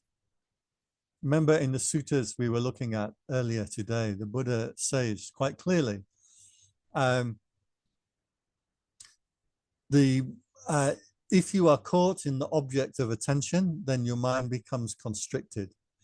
If you are not caught in the object of attention, your mind can become expanded. So we are watching Cittanupassana with a view to disentangling ourselves from the mind states. The higher mind state of jhana, of concentration, this is something that we should be aiming towards and we can develop. So we want to develop a citta of loving kindness, of patience.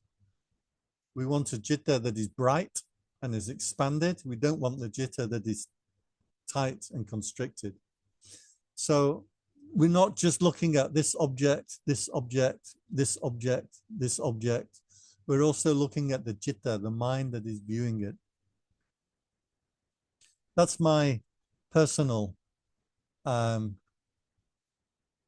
that's how I interpret the Cittanupassana. So can I leave you all for 10 minutes to write down just 3 sentences? Just 3 sentences. What is Cittanupassana? How does it work? And why do we do it? According to your understanding. Okay, 10 minutes.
So just 2 more minutes, please, everyone.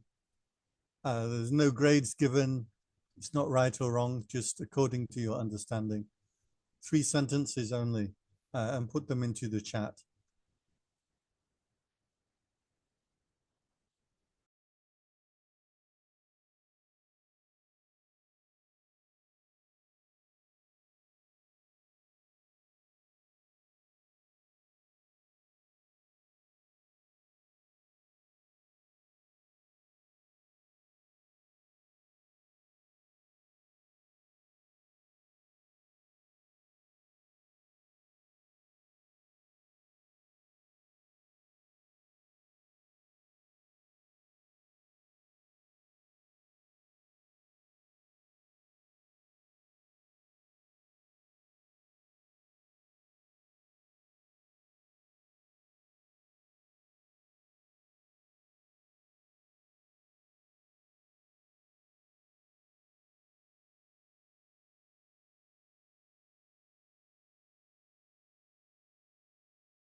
One more minute.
Okay, we can see what we came up with as a group. 6010 Kunwirat.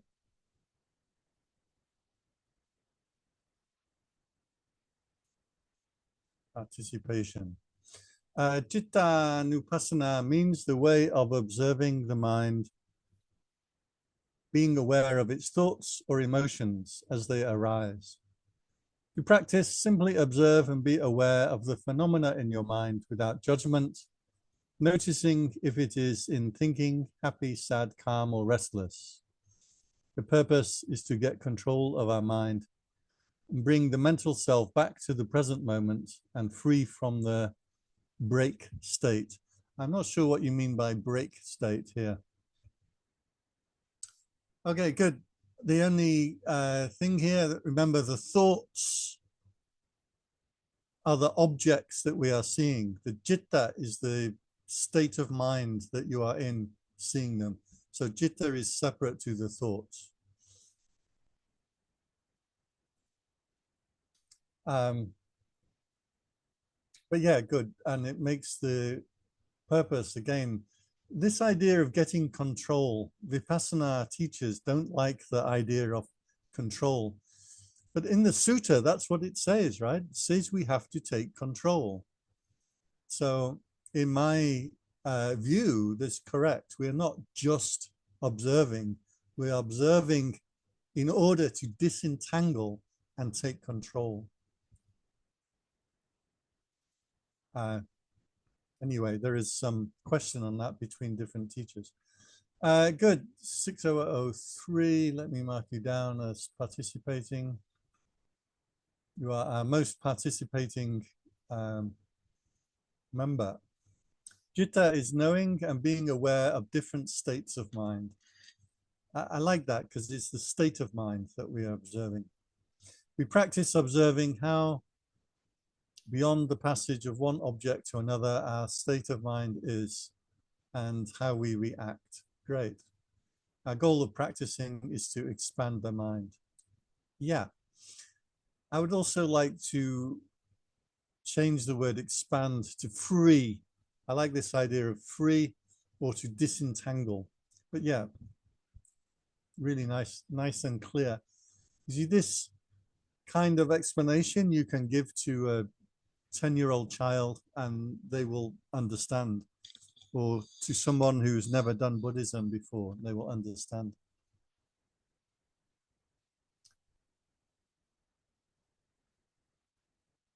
Uh, 6023. Yeah. Cittanupassana is a practice of observing the mind by mind. That's the technical sutta language. Jit nai jit, or the citta inside the citta, the mind in the mind, the thoughts in the thoughts. And the contemplation of mind, especially focused on the ethical qualities of the mind, contained to any degree of lopa, dosa, moha, co-working with Vedana. All of which is correct, but maybe a little confusing if somebody is new to Buddhism.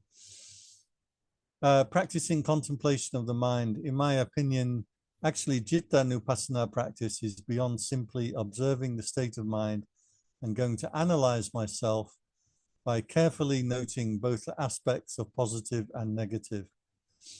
Yeah, it's not just observing, right? Finally, through Cittanupassana, we cultivate awareness of the ever-changing nature of mental states, and there is nothing to cling to that can cause suffering. Yeah. Remember, at the end of every section, it says, or else he abides not clinging to anything in the world. That's what we are aiming towards.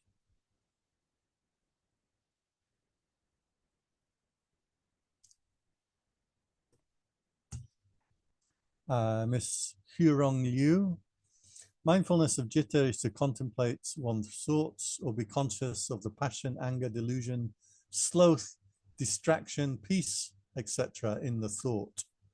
I would say in the mind, but yeah.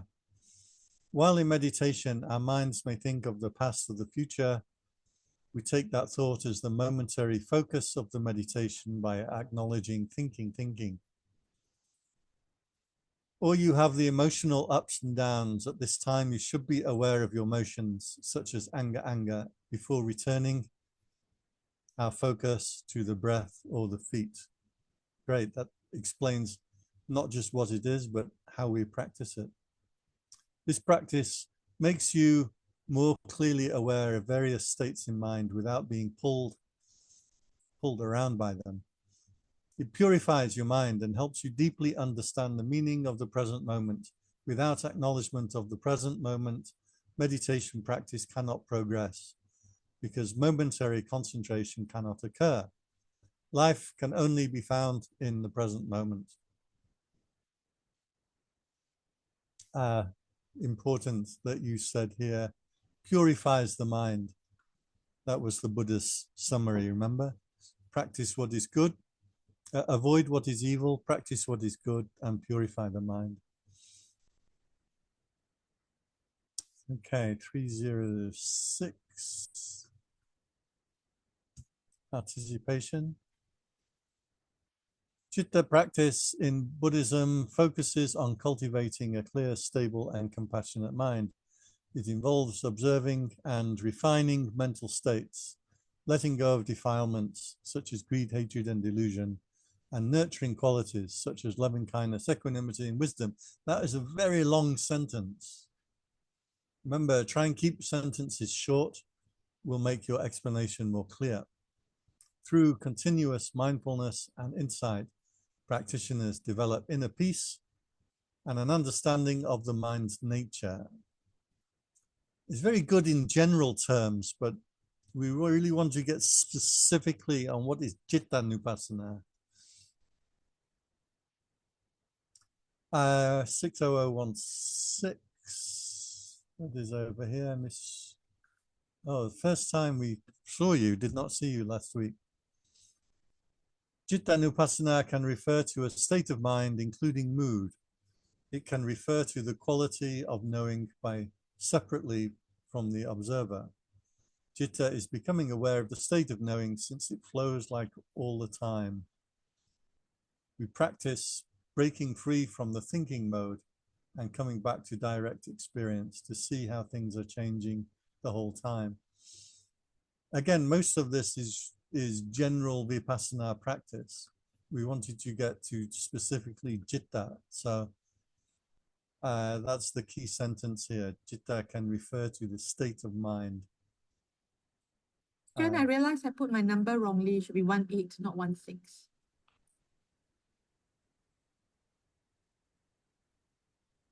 Sorry, thank you. So 16. It should be 18, not 16. Oh, why does it? Okay, it's come up wrongly. Okay. I typed out wrongly. Sorry, I'll change that. Okay.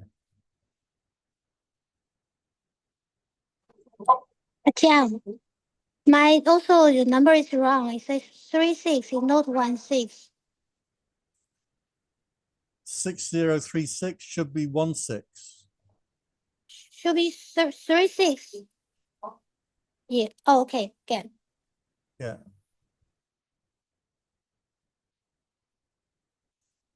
Um, 6042.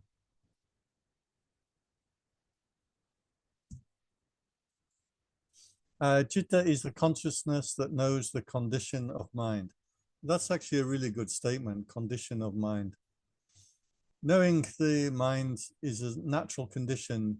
For example, knowing the mind with greed or without greed, concentrated or not concentrated, liberated or not liberated. Knowing that the mind is not permanent is the goal of practicing our Cittanupassana. Okay. 037, participation. Observe emotions. Emotions are the best key to open the door of the heart. Observe the coming and going of emotions, ups and downs of emotions, and do not dwell on them. So you will not suffer.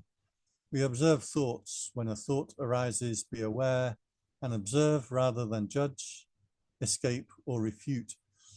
I would just call a little bit of attention to this word escape. In Buddhism, the word escape is translated from saranat. Saranat means escape or refuge, and that's what we want to develop. We want to get the escape from the mind going out to mind objects. Observe the inner waves with your heart. Observe them with an equal mind. Do not judge if thoughts are good or bad, right or wrong. Yeah, we don't get too much caught in whether thoughts are right or wrong, because we want to extract from all thinking. However, samma vayama, right effort, means that we judge what is kusala and akusala. So we need to balance these practices. 6015, participation. Citta is knowing about our own mind. We practice observing and controlling our own mind. Citta is developing our thinking and understanding. I'm not sure Citta is developing the thinking. We do want to develop our thinking, but that's not Citta Nupassana. But yes, knowing about our own mind. I put in my own answer, but my own answer is just an example, just what I think. I want to bring your attention to this sutta, one of my favorite suttas. It's very short, very sharp. This is in the Samyutta Nikaya, and the Jata Sutta. Again, I can copy this and put into the chat in case you want to look at it.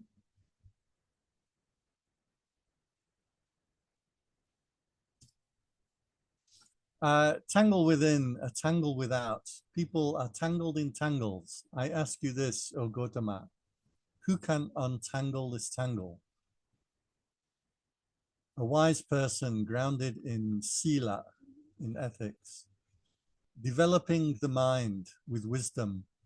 Citta, here citta means the mind. Banya means wisdom.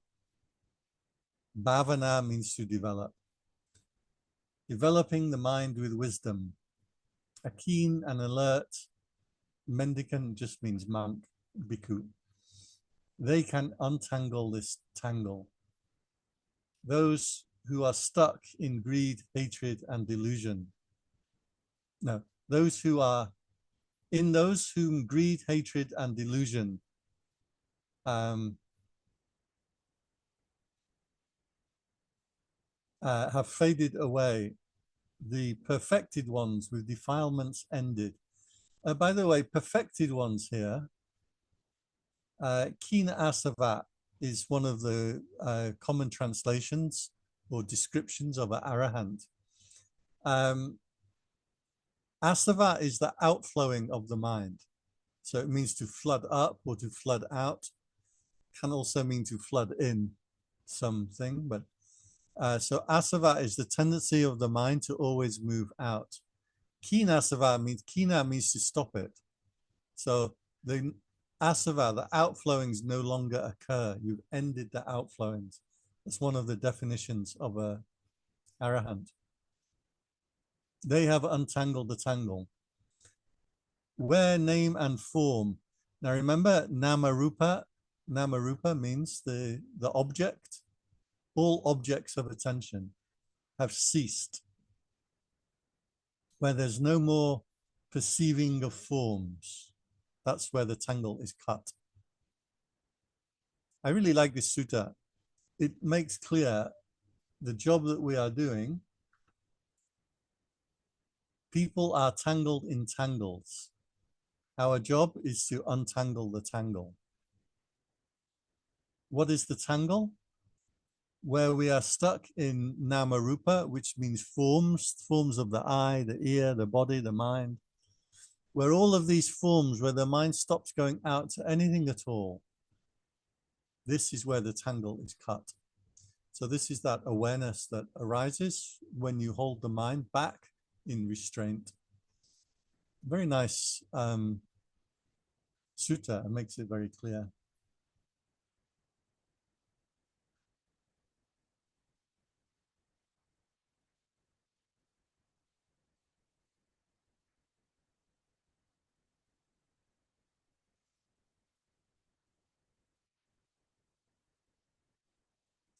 So we don't have much time, but this question is quite easy. What is Dhamma? How to practice it, and why we practice it? Dhammanupassana, the fourth foundation of mindfulness. Can anybody tell me?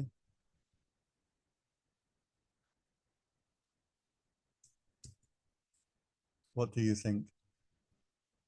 Dhammanupassana คืออะไรปฏิบัติอย่างไรมีเป้าหมายอะไรยัง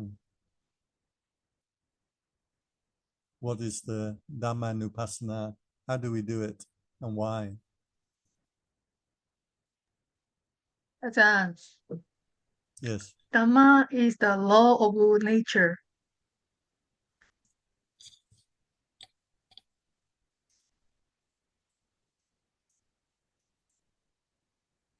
Dhamma is the law of nature. Okay.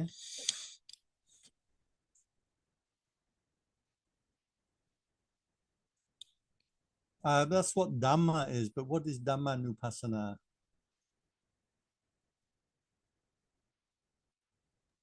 Contemplation of the law of nature, phenomena.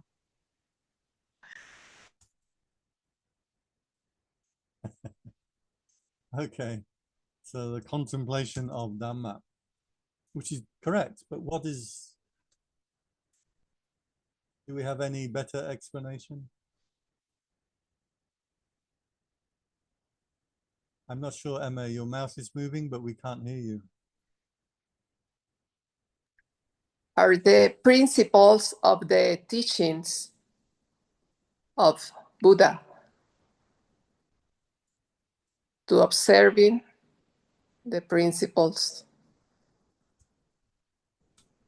to have in mind. Okay. So you keep in mind the principles of the Dhamma of the Buddhist teaching. Okay. Yeah. Such as hindrances, the 5 aggregates, the 7 factors of enlightenment, the 4 noble truths, the 6 internal and external sense.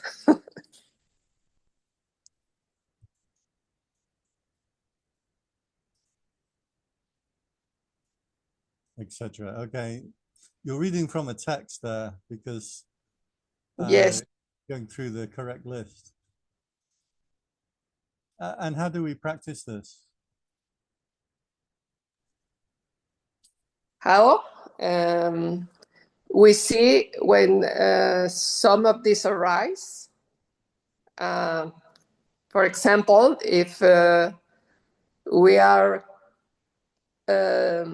having as an object the noble 4 truths, and we have pain in our body, we can see pain, and we know directly that pain or is there. So it depends what of these are you looking at. Okay. So it's good to use examples. Seeing pain we can understand as a rising of suffering, cessation of suffering, etc. I think that's what you mean, right? By the example. Yeah. Okay, so we see things arising and ceasing in experience, and we can compare or understand them to the various teachings of Dhamma. I think that's how the conclusion we can draw.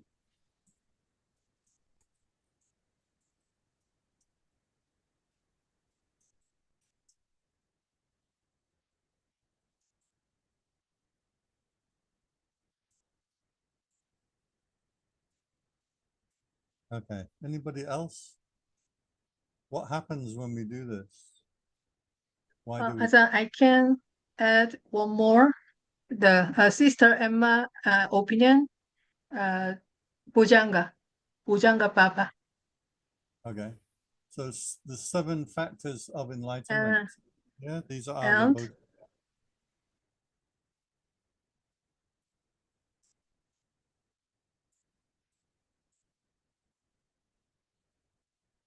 Yeah. So the 7 factors that she mentioned earlier, these are Bojjhanga. It's one of the dhammas, right?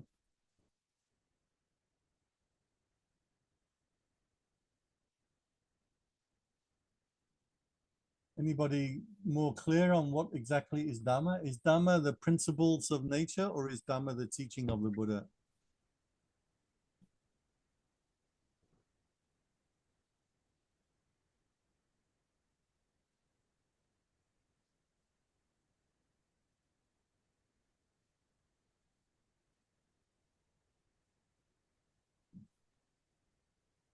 The principle of Buddha's teaching. And for the how to practice, and one thing I can think of is you also have uh, to see the source of the defilements. For example, when you observe five tendencies, and you also have to see the source, not just of course we should including ceasing, arising and ceasing. Yeah. You see the source of the meditation, of the objects. Yeah, right.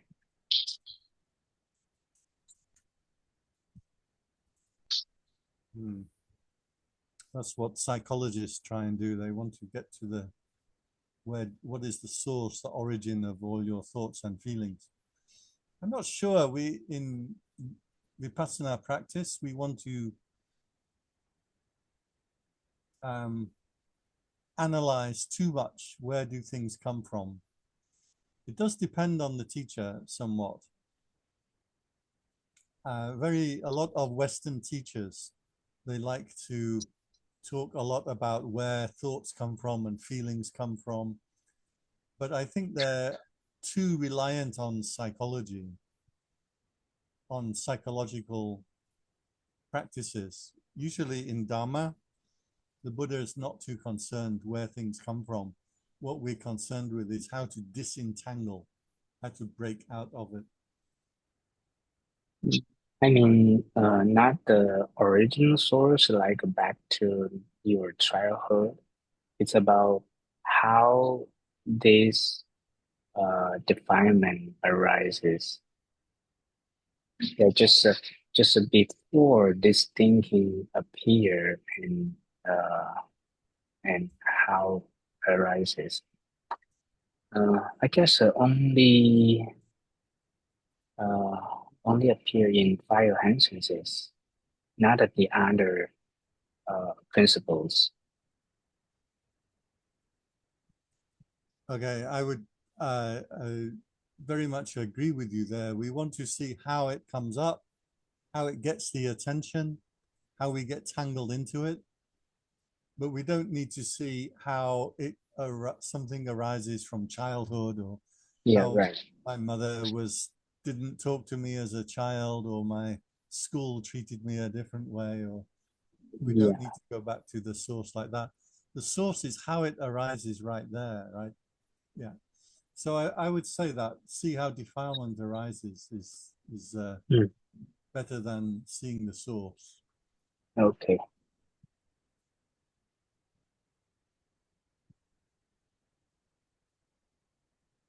Anybody else, please?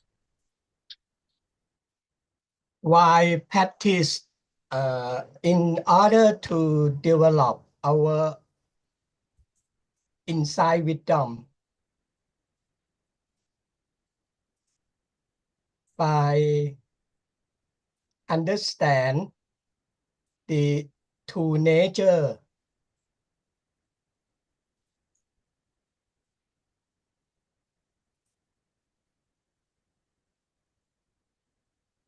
of true nature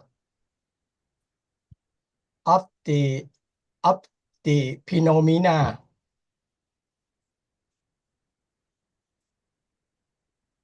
and letting go the suffering.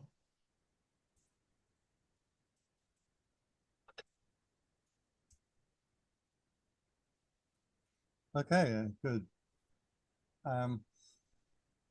we use this term a lot in Buddhism, the true nature, yatha bhutang, understanding things as they really are. But we have to be careful as Buddhists, when we talk about true nature, we're not talking about our views and opinions. For normal people, if you talk about the true nature of something, you're talking about your views and opinions, or maybe about science, how molecules work together and form atoms and objects. True nature of phenomena arising and ceasing in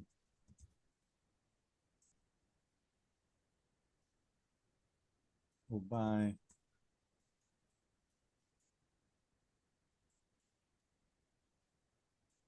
specifically, when we talk about true nature in Buddhism, we're talking about the nature of things to come up into attention and to drop away out of attention. That's the true nature that we're looking at. So when we're explaining Dharma, we need to be a little bit careful of that. We're not talking about views and opinions. Right? So the nature of phenomena arising and ceasing by attention and consciousness. Letting go of suffering is the ultimate goal, right? Is the way of practicing the Four Noble Truths.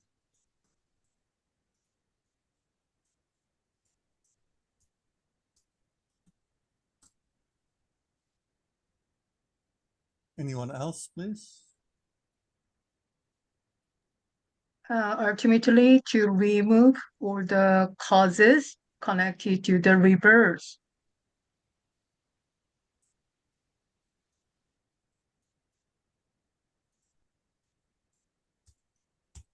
Yeah, it's a good point that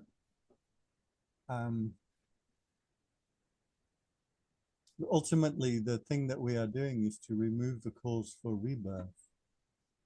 The only difficulty with that, somebody can ask you, why do you want to remove the causes for rebirth? Surely to be reborn is better than not to be reborn. What do you think? I'm telling you what the Westerners would say to you.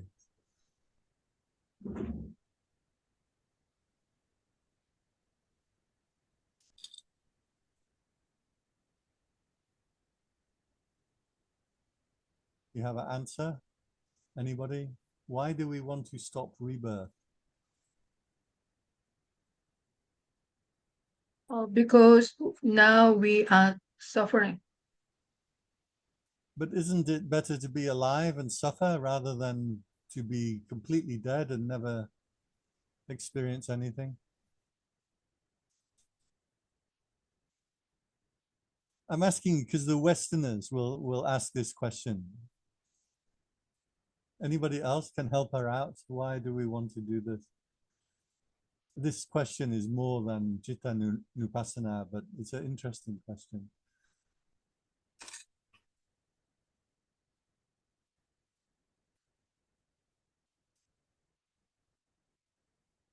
Does it mean that a normal being gets reborn over and over until you become an arahant and then you're just dead?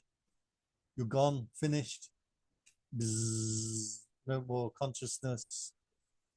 What does it mean to be free from rebirth? I must say, I don't really know the answer to the question, but myself.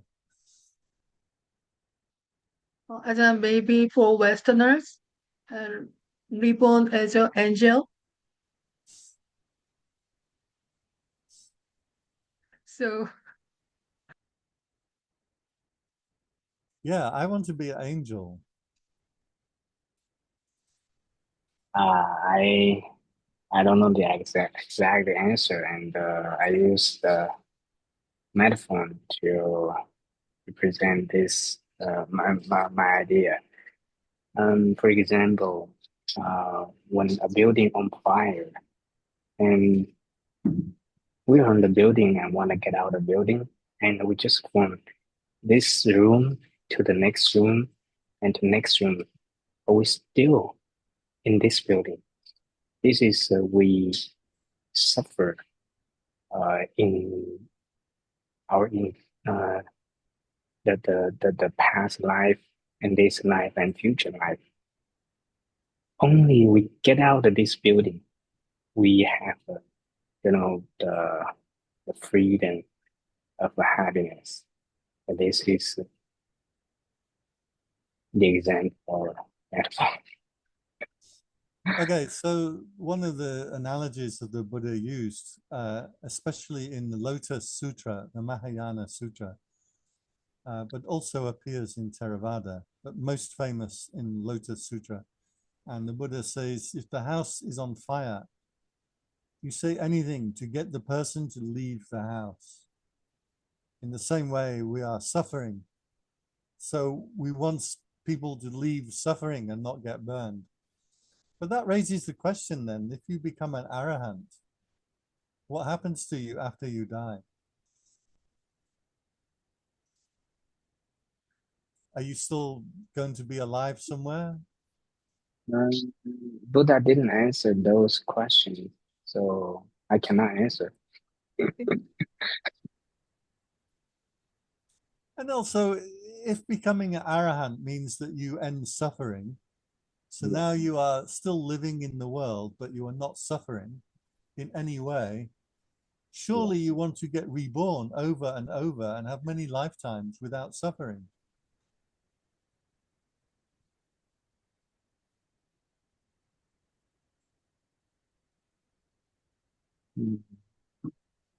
John, I was actually thinking, instead of like suffering, which is very much what we think, it's like an internal, because all of us want happiness. That's the universal need. So it's probably, if a Westerner were to ask me, instead of unhappiness or suffering, probably it's a continuous state of bliss, being happy, continuous state of bliss.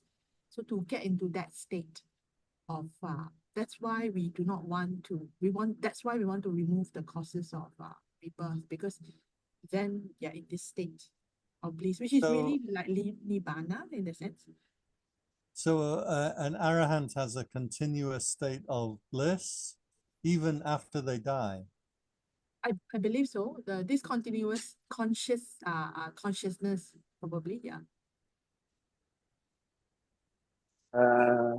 We also cannot answer this question. Yeah, we can't. It's true. Yeah, because Not Buddha there didn't yet. answer. Buddha didn't answer. Right. So the question in the sutta was the Tathagata, which is the word for the Buddha. Is the Tathagata alive after, still existing after they pass away or not? After parinibbana or not? And the Buddha refused to answer. Go ahead, Emma.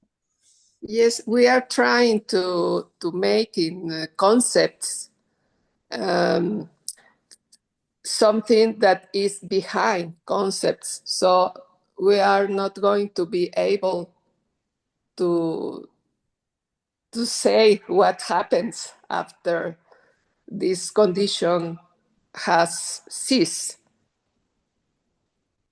It's in another, if we talking about life, to be alive, we are talking to be dead. Something that start and something that finish. And as I can imagine, since this moment with concepts and language and everything, that is behind that. That's my Beyond, right? Yes. Right. So it is beyond our ability to understand what is enlightenment really like. Yeah. I might point out that in Thailand, the Dhammayaya school of meditation, they insist, and this is a lot of my teachers were in this school, they say, no, after becoming an arahant, you still exist as an individual being, but you are not born and dying in samsara. That is according to Dhammayaya school in Thailand. Also, some of the masters in Thailand, current and past, they talk about the Tathakot, which is the Thai word for Tathagata or the Buddha, and they say Tathagata is still existing. You can still go and see him. And in the psychic body, you can send to go and see him. So a few of the Thai masters, they don't want to explain the answer to the question, what happens after you are enlightened? But they do insist that actually they still have these beings are still there. In the Lotus Sutra, which is Mahayana, not Theravada, in the Lotus Sutra, it says that after you become an arahant, you realize that you haven't reached the end of the goal. You haven't reached the path, end of the path. After becoming an arahant, you have to continue practice to become a Buddha. And it says, even after you become a Buddha, you realize still not at the end of the path. There is more to go after that. And the Lotus Sutra says, the Buddha just tells you become an arahant as a way to bring you to the first step. And once you become an arahant, then you go to the next step to become a Buddha. Then after the Buddha, you still have more steps after that you have to do. So according to the Lotus Sutra, that was the answer to this question is you continue to exist as a being, but you still have more work to do and more stages to attain to in the future. Now, that is Mahayana Buddhism specifically and not Theravada Buddhism. In Theravada Buddhism, we don't see this particular idea. I like to think that it's true. Personally, I don't know. I'm not enlightened yet, but I like to think that's true. Okay, just before we finish, we're almost ready to finish for today, but let us go to the check that I'm showing the right part of the screen. Yeah. So just remember with the Cittanupassana, again, the Buddha at the end of each section, he says the same line, or else mindfulness is established just to the extent necessary to know there is citta for mindfulness and knowledge. Then they meditate independent, not grasping at anything in the world.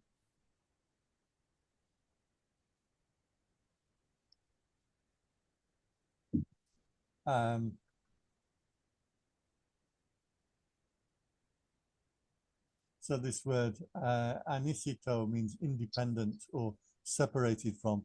Remember, the word dependent means when an object arises, your state of being depends on that object, is colored by that object. If the mind is not going to any objects, it dwells independent. So that was the end of the Cittanupassana. Dhammanupassana in the Satipatthana Sutta lists a number of the principles. So number one was the hindrances. And practice, you know when the hindrance has arisen, you know when it has not arisen. That is number one, sense desire, first hindrance. Second hindrance, ill will. Third hindrance, tina mitta, sloth and torpor, or dullness and drowsiness. Fourth hindrance, restlessness and remorse, or flurry and worry. The Pali word udacha kukucha, restlessness. And the fifth hindrance is doubt. Vicikiccha means doubt or not having faith in the practice. So when each of these things arise, they know it internally and externally, and they meditate observing these principles of the hindrances as arising and ceasing. So like any object, the hindrances arise and cease, or else mindfulness is established just to the extent necessary to know Dhamma is there. And they meditate independent, not grasping at anything in the world. So again, this line over and over each time, this is why we are doing the practice, to meditate, not grasping at anything in the world, or to disentangle the tangle. So the 5 hindrances is Dhamma. The aggregates of Dhamma, the aggregates is form, Vedana, liking and disliking, Sanya or perception. He translates as choices, but the word is Sankhara here. So the word Sankhara is translated different ways. Usually it means mind states. I translate it as action, taking action, but there are some, it's a difficult word to translate, and consciousness or vijnana. So they meditate, experiencing this internally, externally, or else, okay. So any object that comes into attention, that has these 5 aggregates. For example, I have a pair of glasses here. That pair of glasses, as you look at it on your screen, that becomes the foreground. The rest of the screen becomes the background. These glasses have the physical form. They have the rupa, they have the sanya, your perception. You know what glasses are and what they do. They have vedana, liking, disliking, or neutral. Probably you feel neutral, but maybe you think these are very beautiful glasses and you want to get some. Consciousness, because your citta, your consciousness is bound onto the glasses, not with other things. And sankhara means you are making an action upon the glasses. That is, you are directing the mind towards the glasses. So when this object comes into attention, all 5 khandhas are there. When this object goes out of attention, all 5 khandhas have ceased of that object. Now the mind will go to the next object, and the 5 khandhas are there in the next object, the next object, the next object. So the 5 khandhas describes the object of attention. 5 khandhas, 6 senses is another way. 5 khandhas analyzes the object. The 6 senses analyzes where the object came from. Is it an object of eye, ear, nose, tongue, body, or mind? So the third of the Dhamma is the 6 senses. The 4th kind of Dhamma to remember is the Bojjhanga. Bojjhanga translated as limbs of awakening, different translations. So you have investigation of Dhamma, energy, rapture, tranquility. Immersion here means samadhi, and equanimity. So you have these 7, actually go in a sequence, right? So each one arises in sequence. I want to make this note that when you are entering into proper meditation, energy will arise, virya. This word here, virya. Viri means a hero. So virya means the heroic effort or energy will arise. Notice here, rapture, the word is piti. If I can just highlight that word, piti. When piti arises, that's the right experience. Don't reject it. Some Vipassana teachers tell you if piti arises, you reject it, come back to your breathing. No, when this arises, this is the right experience. Rapture or piti is physical. It arises through the body.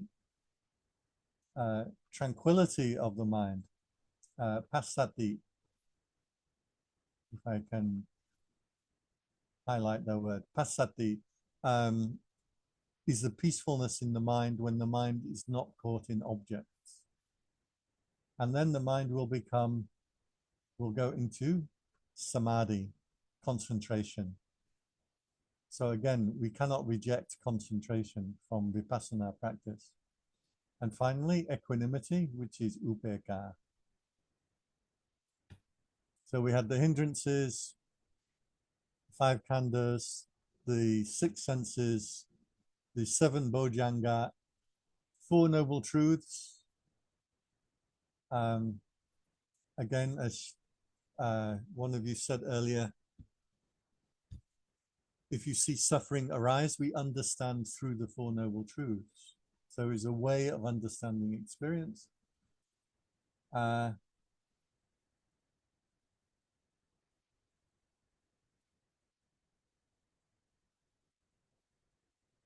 So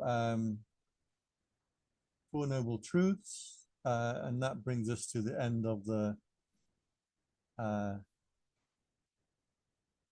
Dhammanupassana.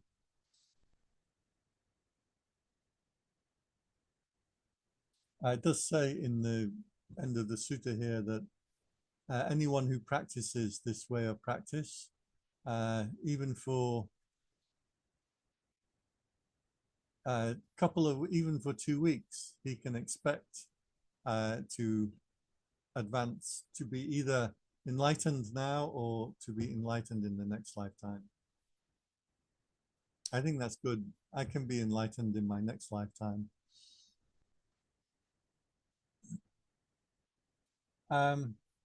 The Bhante Sujata has cut the sutta short a little bit here, but at the end of Dhamma, okay, at the end of Dhammanupassana, again, he says, mindfulness is established just to the extent to know there is Dhamma. Here he uses the word principles. Just in that there is Dhamma, to the extent necessary for knowledge and mindfulness, they meditate independently, not grasping at anything in the world.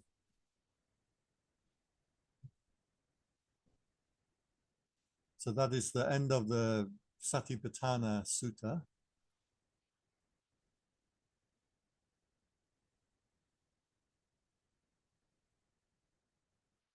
Can we just give 5 minutes for a 3-line description of Dhammanupassana? Should be really quick because this one's the easy one. Okay, 5 minutes and then put it into the chat.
Okay, this one should be fairly, people dismiss Dharma. They don't usually talk about Dharma when they are practicing or teaching Vipassana for some reason, but this means that we are not just observing, we are observing, but keeping in mind these principles because they help to order, to show you what's the right way, what is the wrong way. We don't, not just observing alone. Dhammanupassana is to observe the principles of Buddhist teachings, observe when they are present, when they arise and cease. This is the key to all Dharma. An object comes into attention or conscious awareness and drops out of conscious awareness. That's the process that we are watching.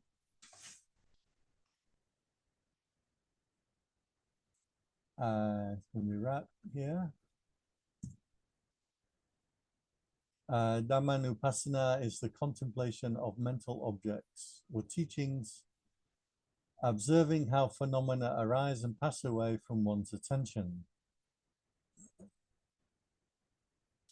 To practice by observing mental phenomena like the 5 hindrances or 5 aggregates, the 4 noble truths, without clinging or attachment.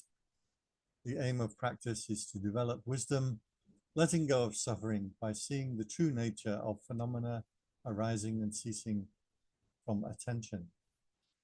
Okay, good. That's what we are doing. Dhamma specifically is organizing our understanding of objects arising and ceasing. Right? Swami 2. Dhammanupassana is to contemplate the teachings of the Buddha, 4 noble truths, and other discourses.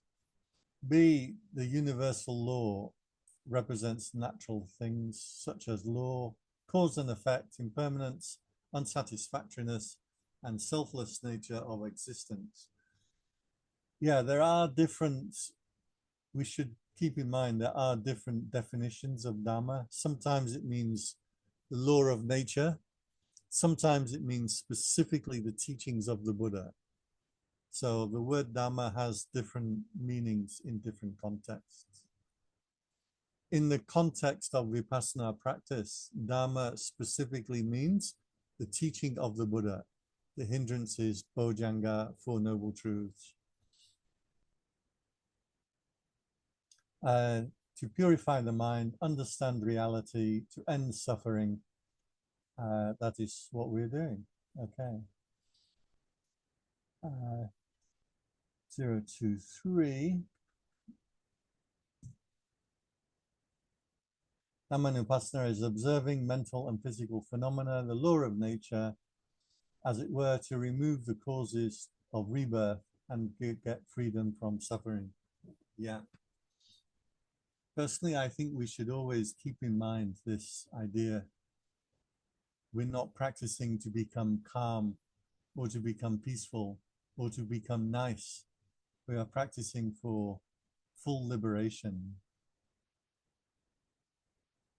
1037. Participation. Through its own observation, his own observation, the Buddha realized habit is formed because we do not recognize the truth of dependent origination, because we have no wisdom and ignorance. When we observe arising of Dharma within our hearts, without clinging but observing it, the Dharma will also disappear or appear. When we do observe the Dharma in our hearts, then it should appear because we have transformed from ignorance to light. This is the power of awareness. By observing Dharma within, we can achieve liberation. I hope we can achieve liberation. I'm still trying.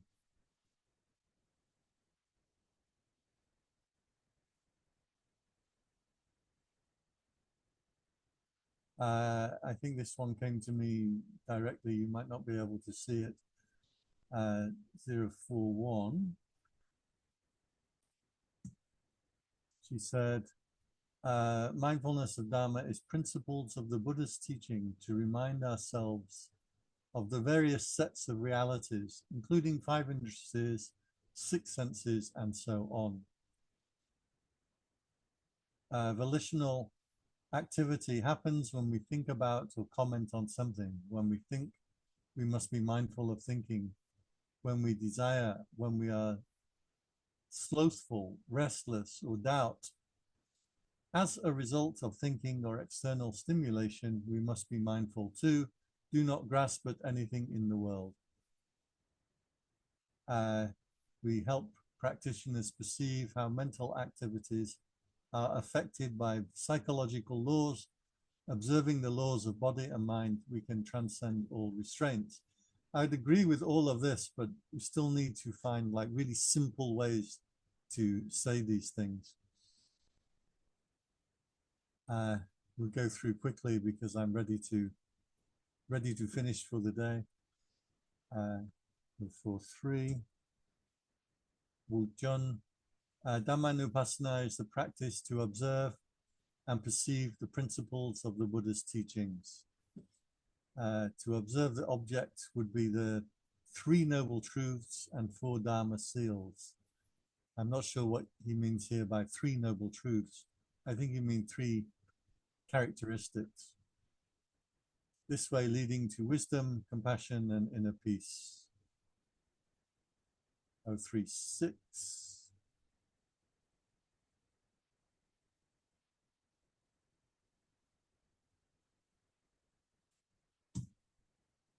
Ms. Yushu Wang.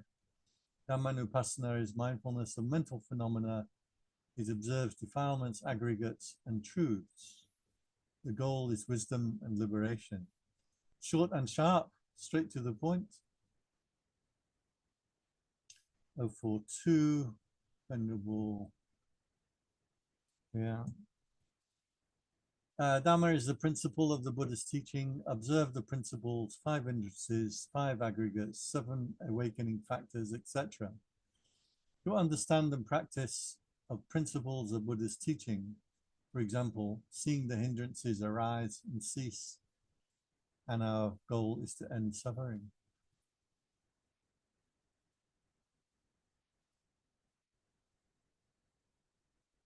Okay, I think it's clear enough. And it's 4:30. If anybody has a comment, you've got a few seconds. Otherwise, we will wrap up for the day, and I will see you tomorrow morning.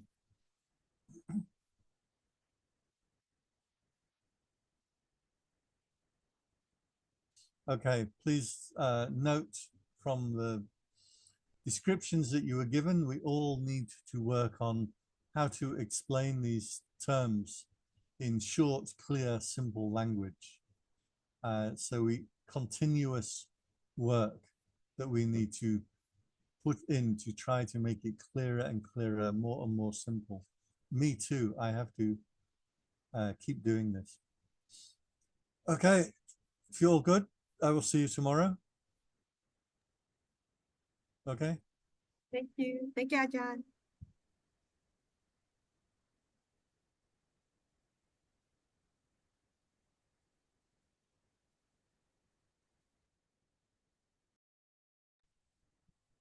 Thank you, Ajahn.